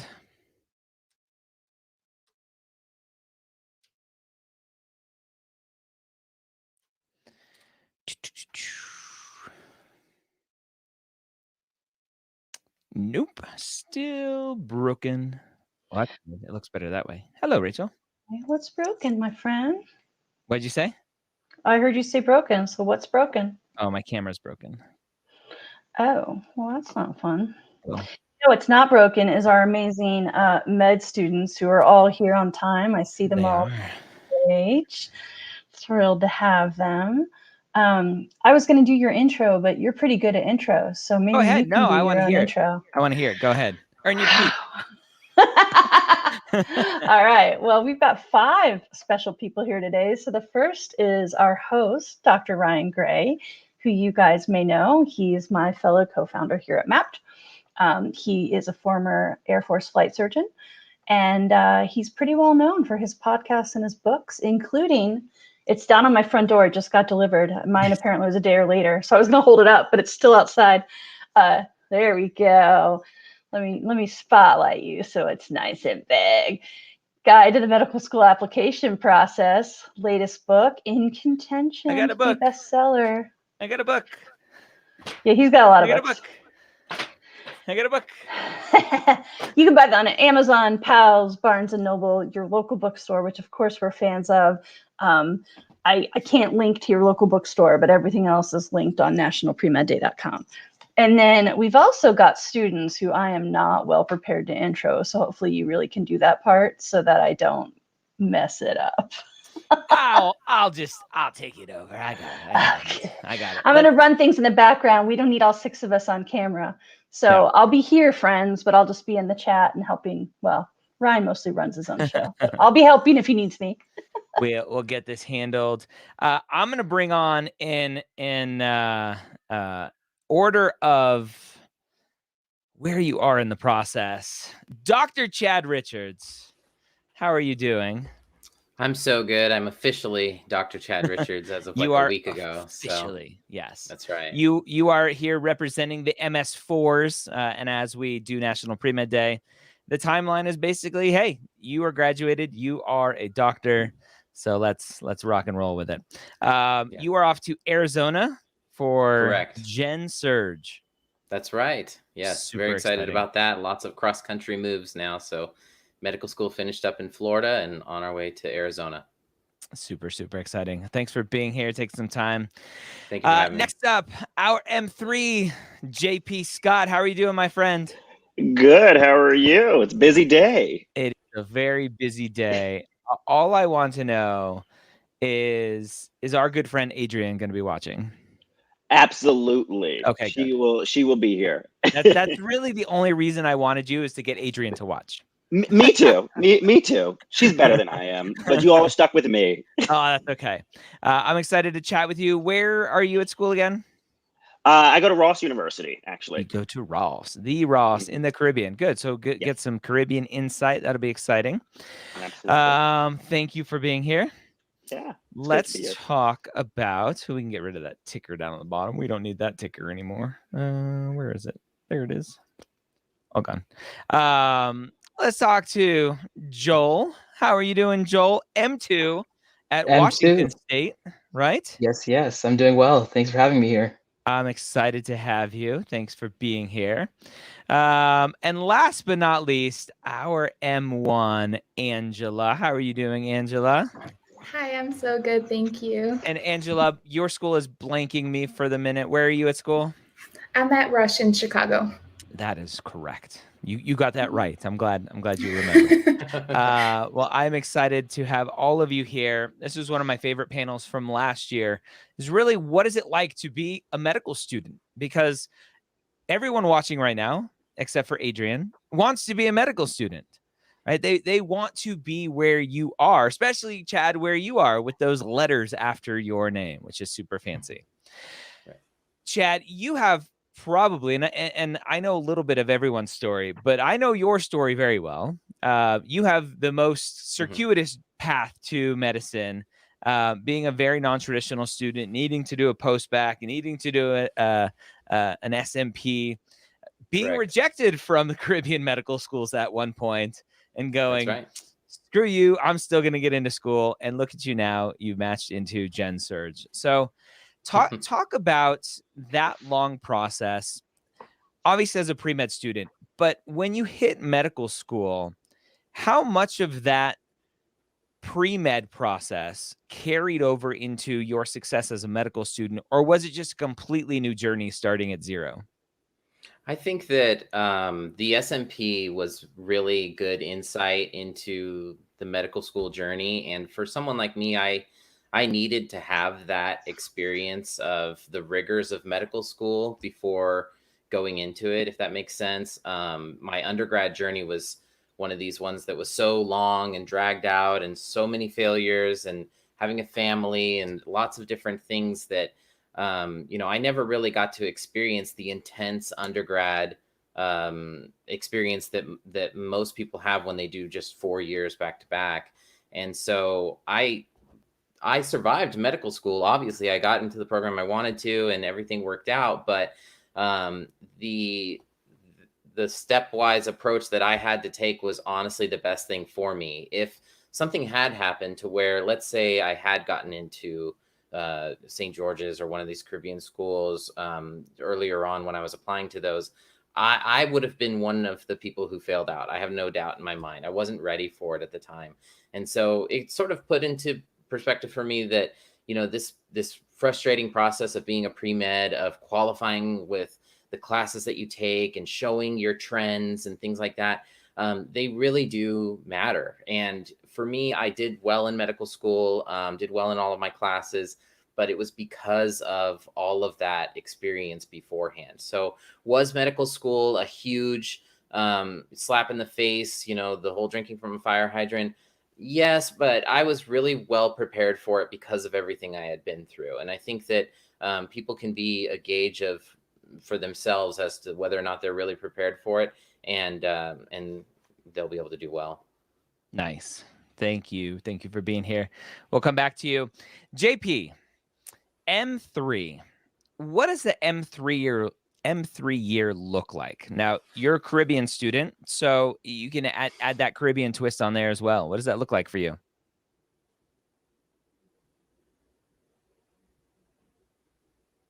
Oh, you're still muted.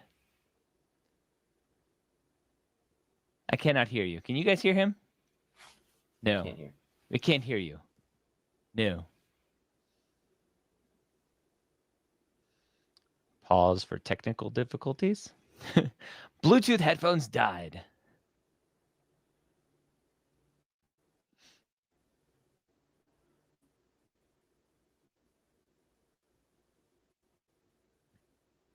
Still, now you're muted.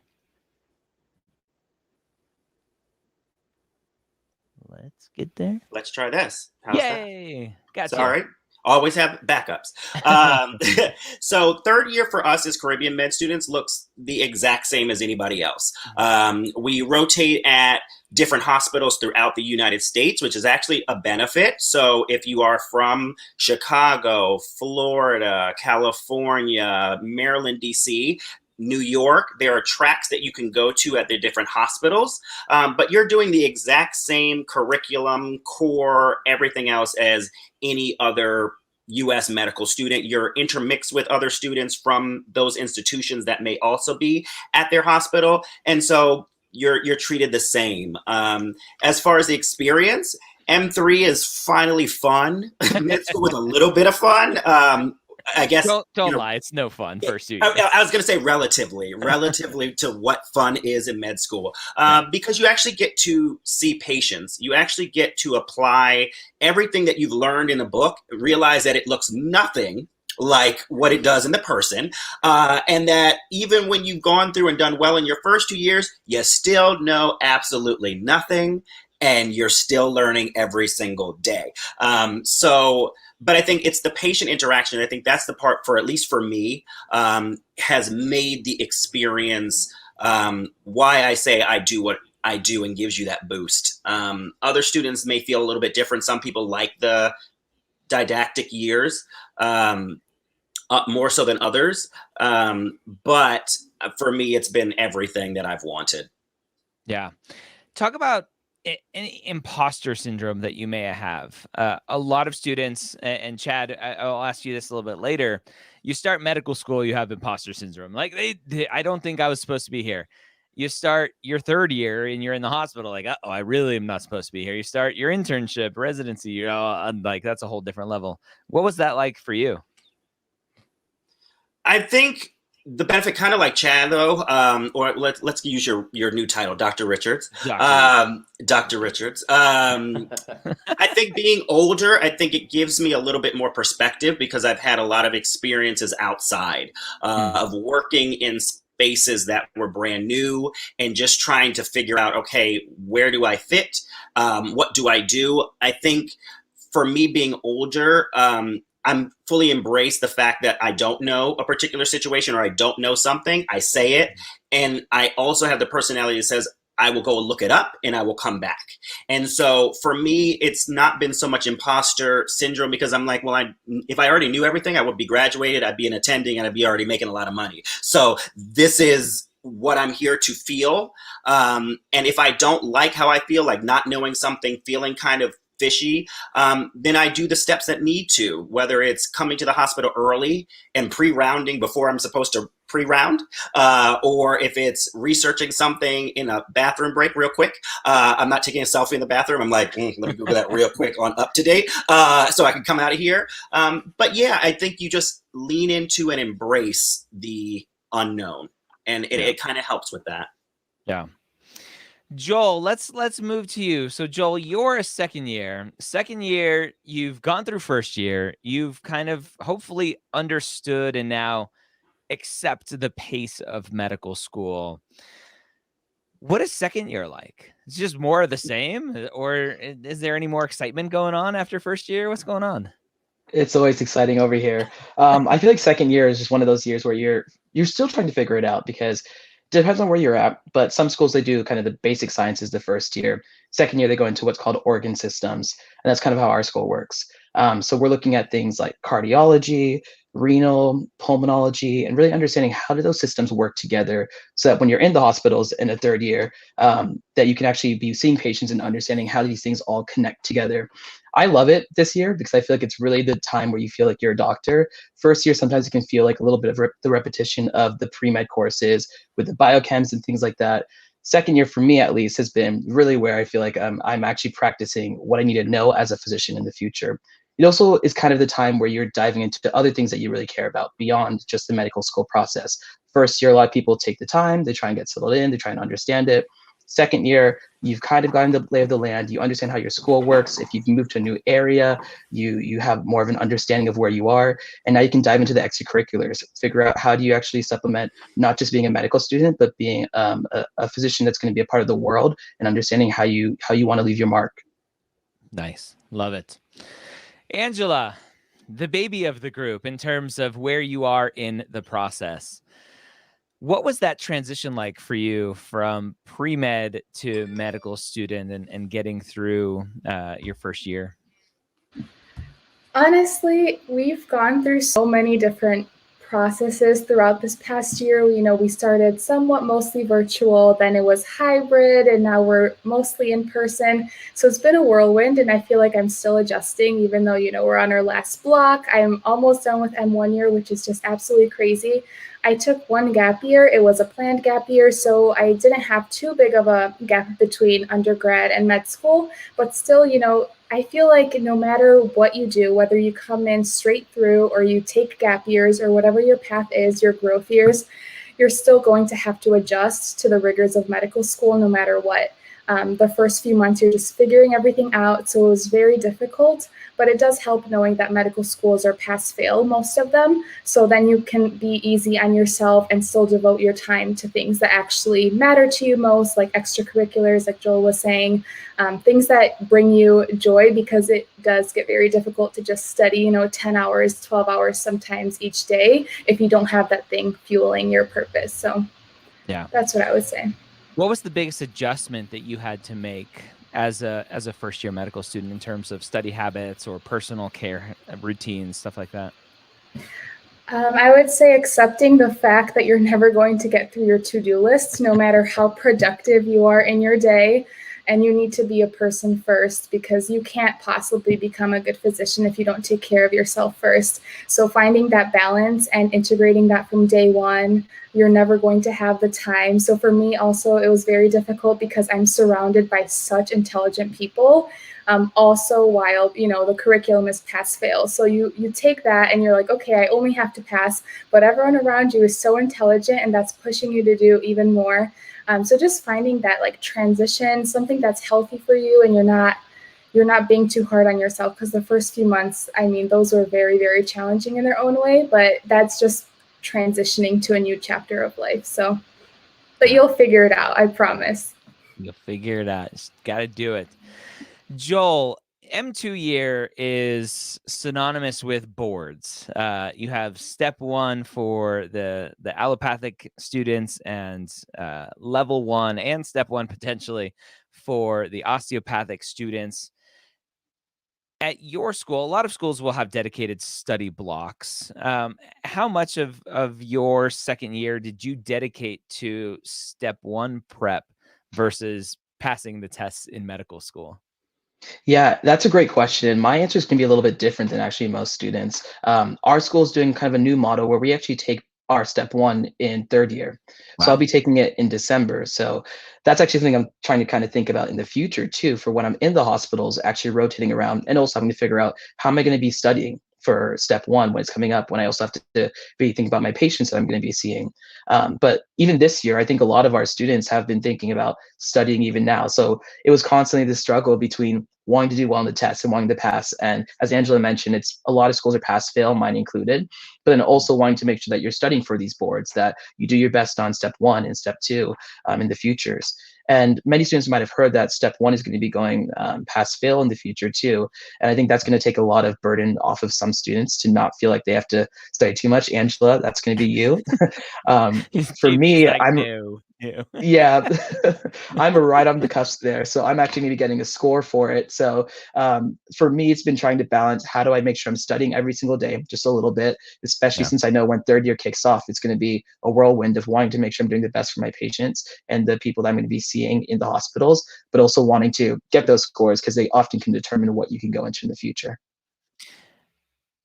That's interesting. I would love to dive into the rationale at some point with the school about why they decided to like get rid of dedicated study time, because that's really like the marketing effort of the school is like, look at our step 1 score. But again, with it going pass fail, there's going to be less stress around step Yeah, 1 and and more stress around step 2.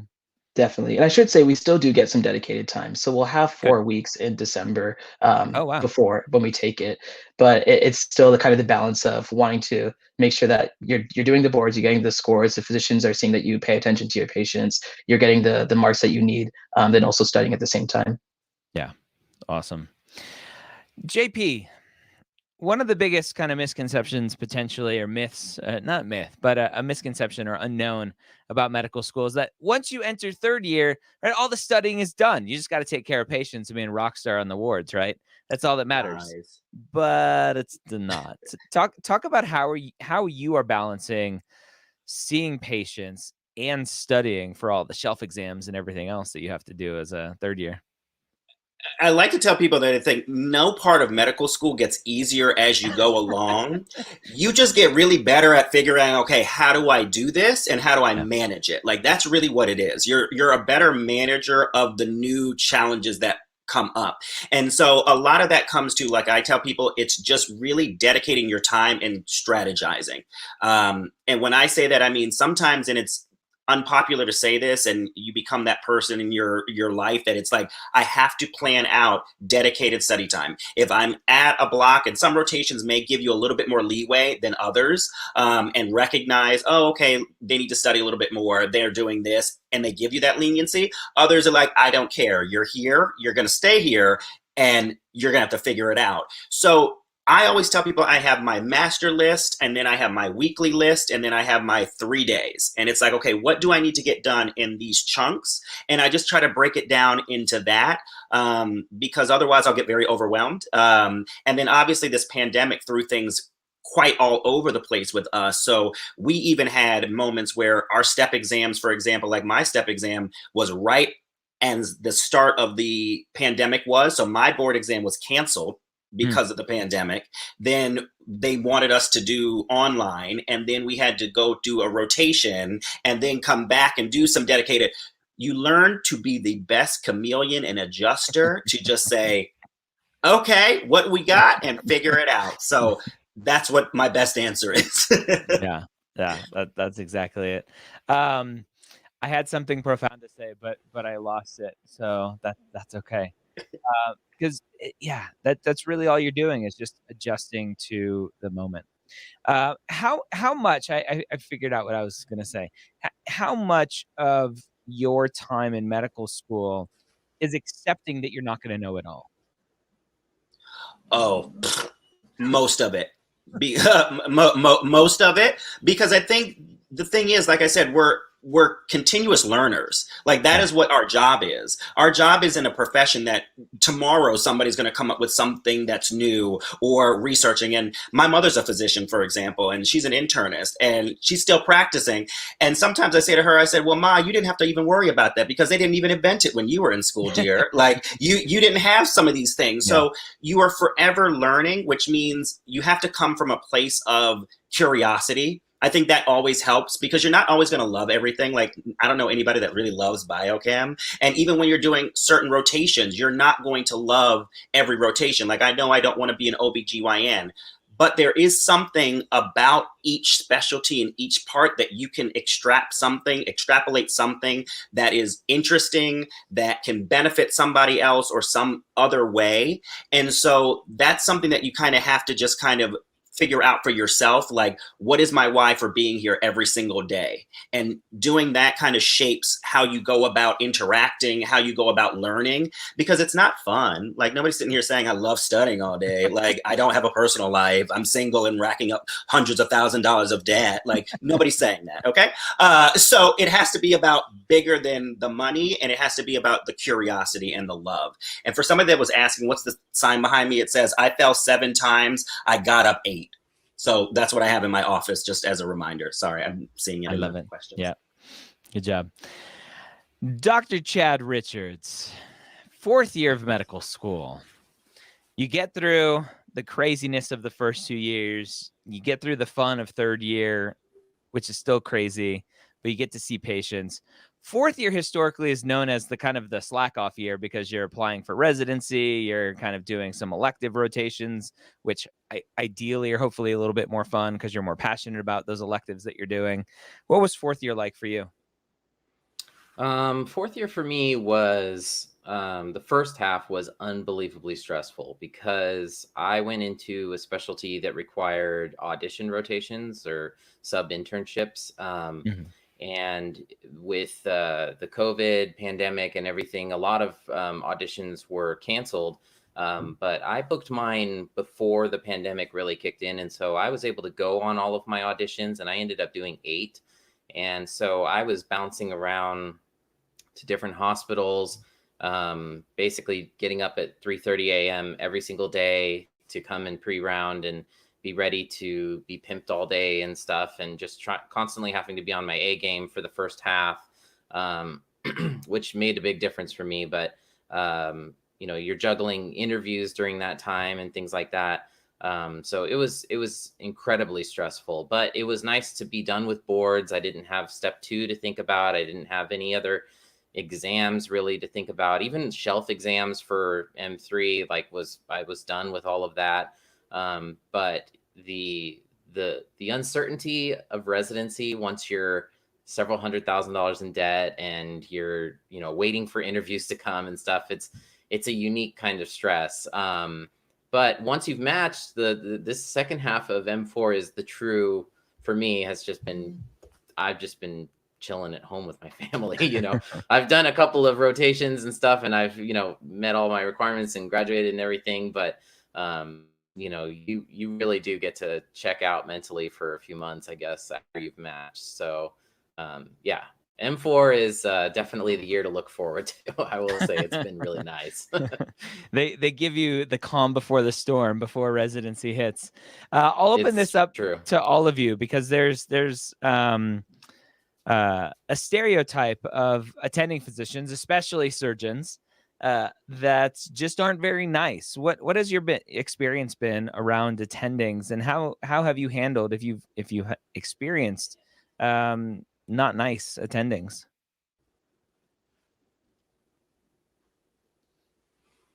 I think I can answer this question just because like I said, I did a 8 audition rotation, so I had a lot of experience.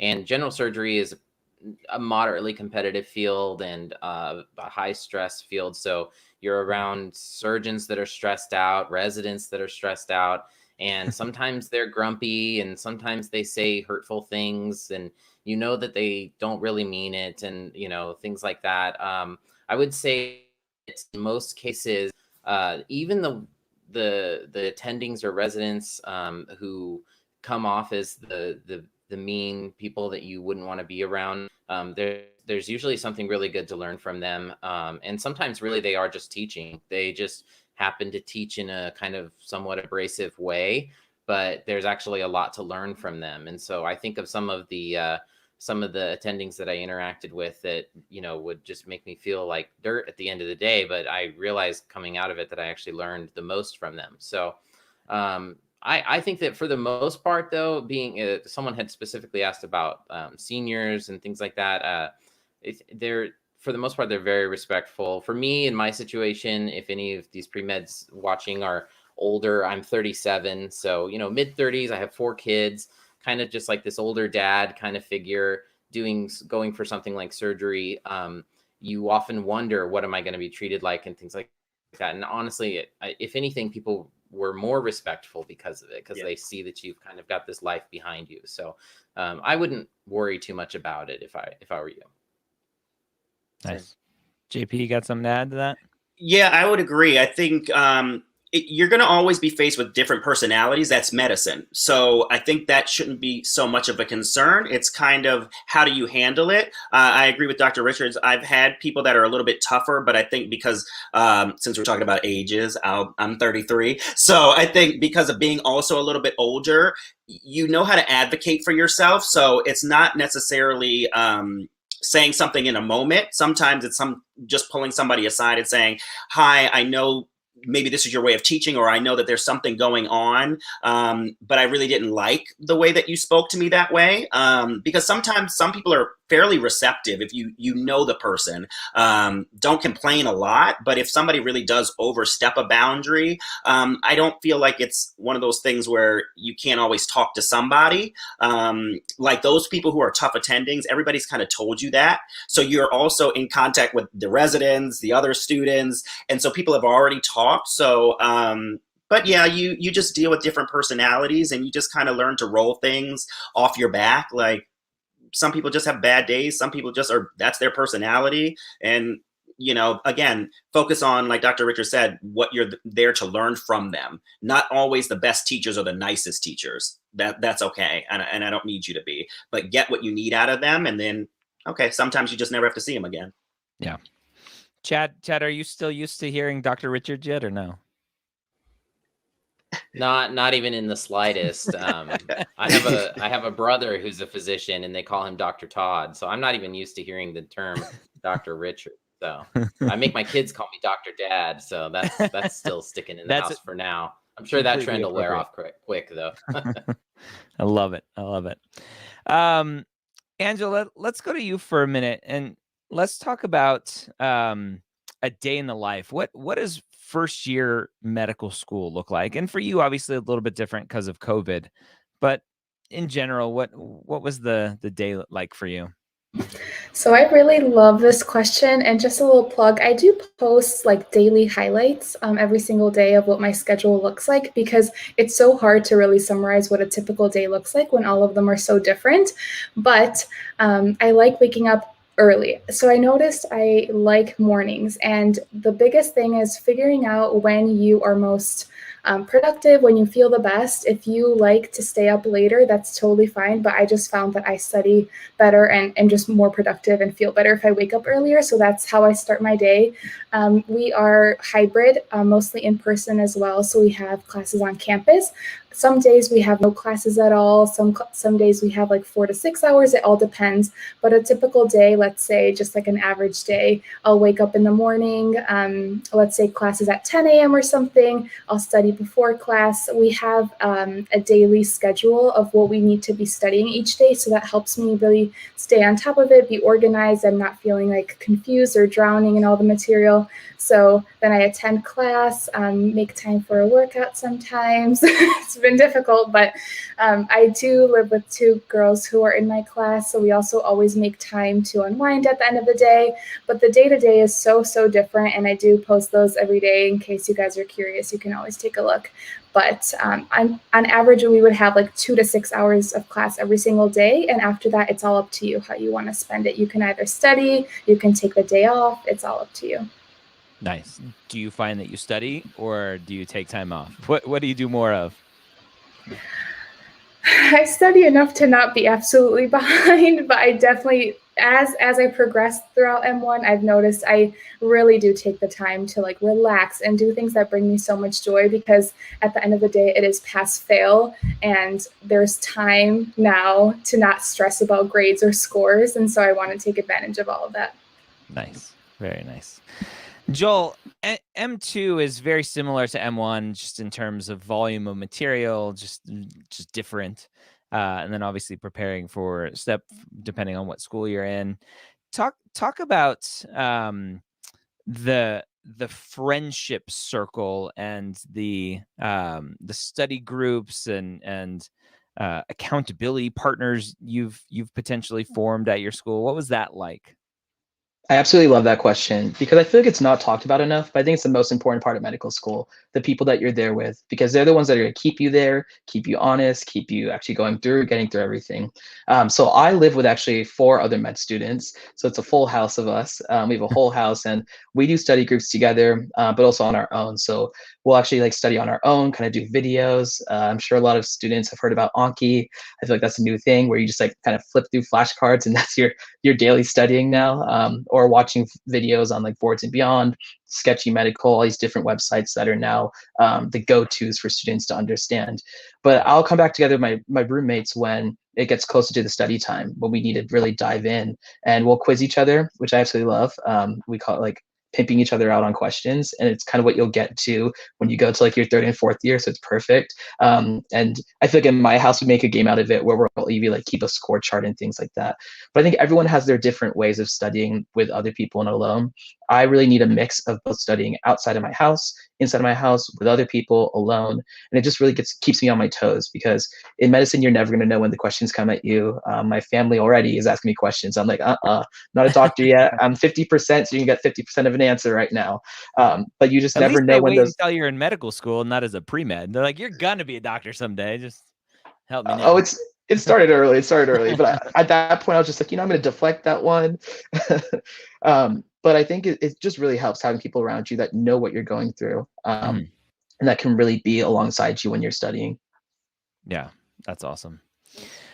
JP, let's talk a little Caribbean specific. Caribbean schools are known, rightly or wrongly, for higher attrition rate. As you're going through medical school, what is that like for your psyche, potentially seeing classmates dropping like flies?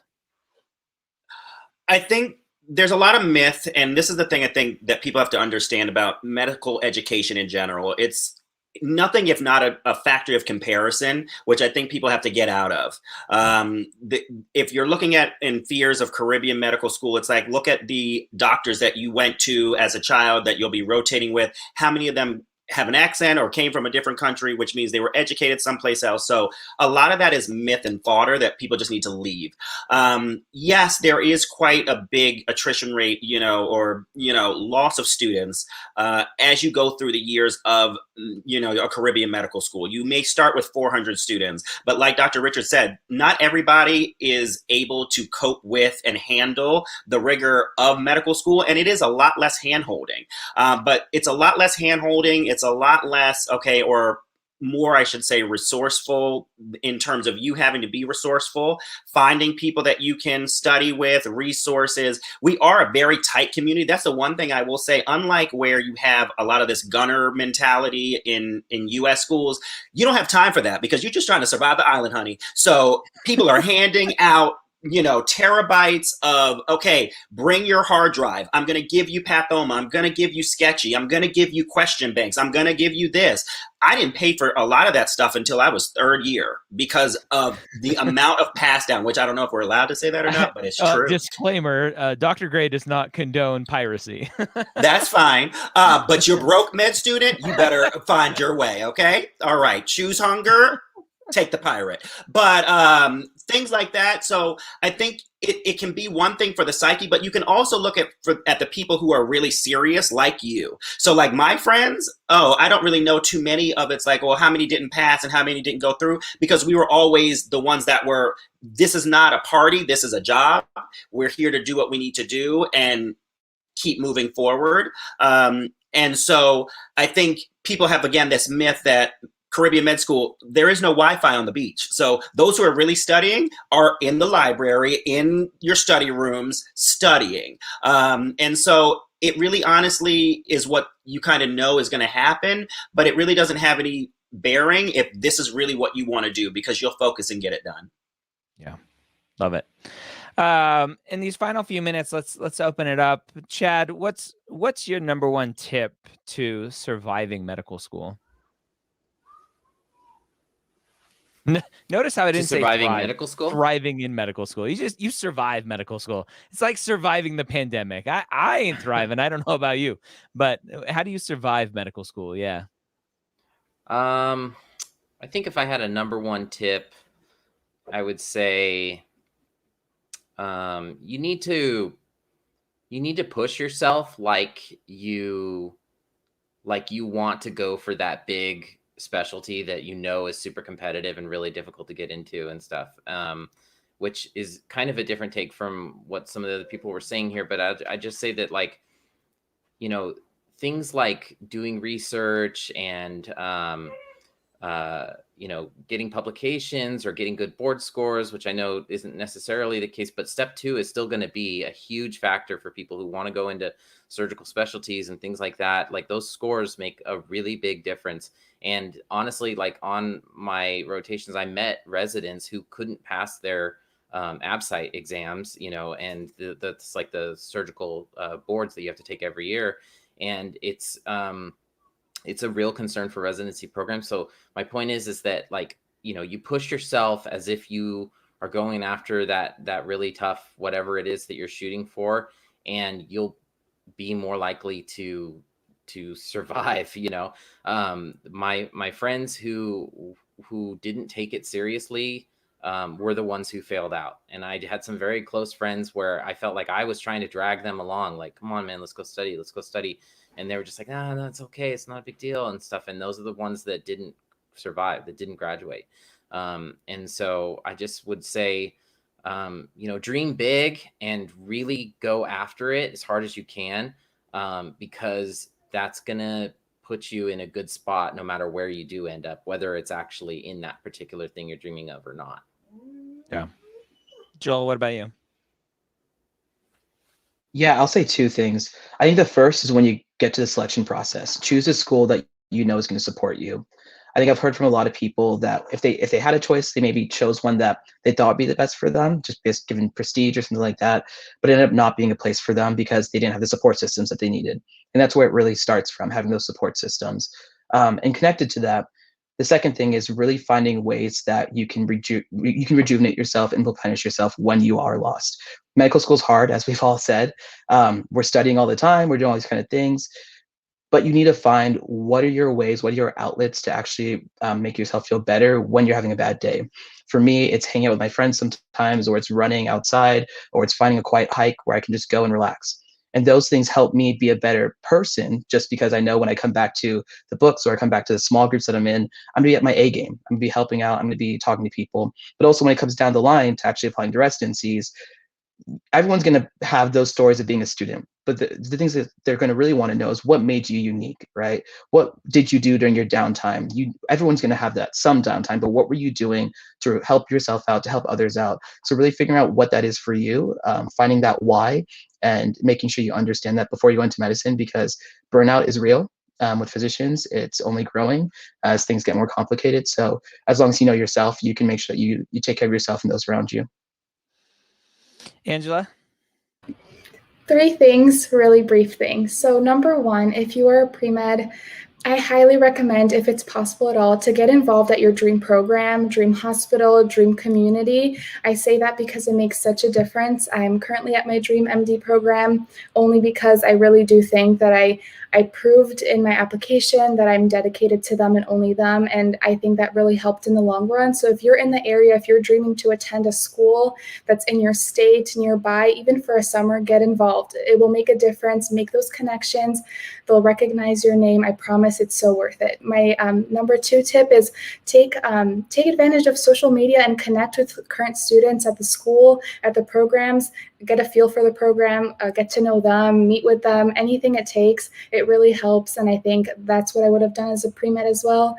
And number 3, just remember that you will get there if you work hard, just like Dr. Richards was saying, just like Joel was saying. I promise if you just work super hard, you're going to get to where you want to be. And embrace the current moment, because I know you hear this all the time, but really think about it. You will not get these moments back. You won't relive them again. And I look back at my pre-med journey like, wow, I really grew as a person. I'm continuing to grow. And even as an M1, I'm always like, I can't wait till clinical rotations. I can't wait until residency, but I'll never relive my M1 year again. And that's a year that was my dream at one point as a pre-med, So just always keep that mentality, because you won't find happiness in the end goal, in the destination. It's only going to be about the journey. So just really think about that. I think about it every single day, and it really is a game changer. Love it. That's great. So many memories from medical school and even as a pre-med. Just I never tried to look at the end goal as the finish line, and just every day just cherishing those successes and celebrating all of that. JP, finish us off here with your number 1 tip for a student. I think my number 1 tip focus more, on the support and mental health of the person. I think the thing that you need to learn about med school is everything gets compounded on top of each other, meaning that you need to make sure that you're kind of mentally at your best, and when I say at your best, meaning you have coping mechanisms and skills, because it's not a matter of if you will break in this process, it's a matter of when. There will be many tears. Like, the season of tears is coming. And it's just a matter of where yours is going to be, but it is like Game of Thrones. Winter is coming. So I think you need to keep that in mind, that everybody is struggling. Every single person, as much as it's like you can keep your head down and you can focus, honey, sometimes that is not going to do you any doggone good. And what it really comes down to is your grit and your willingness to keep fighting through something when you've gotten knocked down. And that's the thing that I think for a lot of students, if they've gotten to their dream, like, again, it's great to hear that people get into their dream schools or things are working out. You will be faced with a time when that doesn't happen. And the thing that I see a lot from a lot of students of why they cannot succeed and get past it is because they've never failed before and they've never figured out how to get past failure.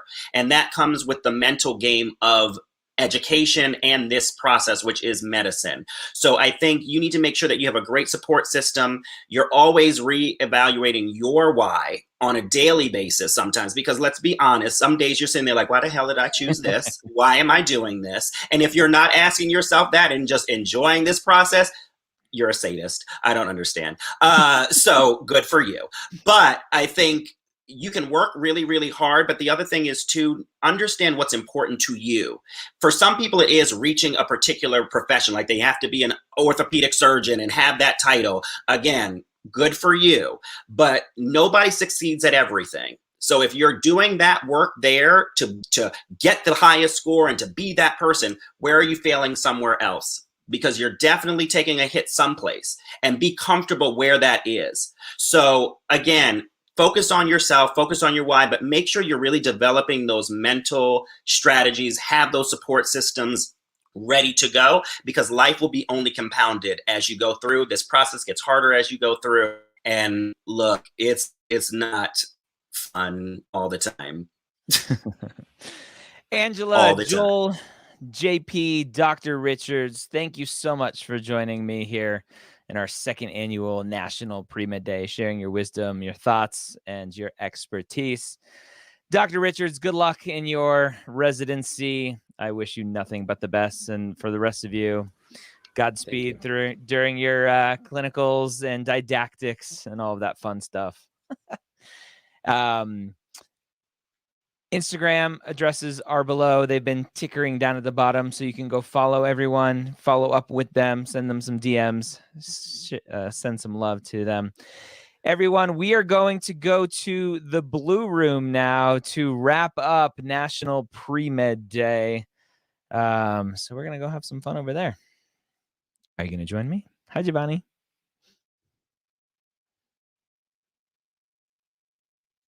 I'll take Giovanni off. All right, let's rock and roll over to the Blue Room.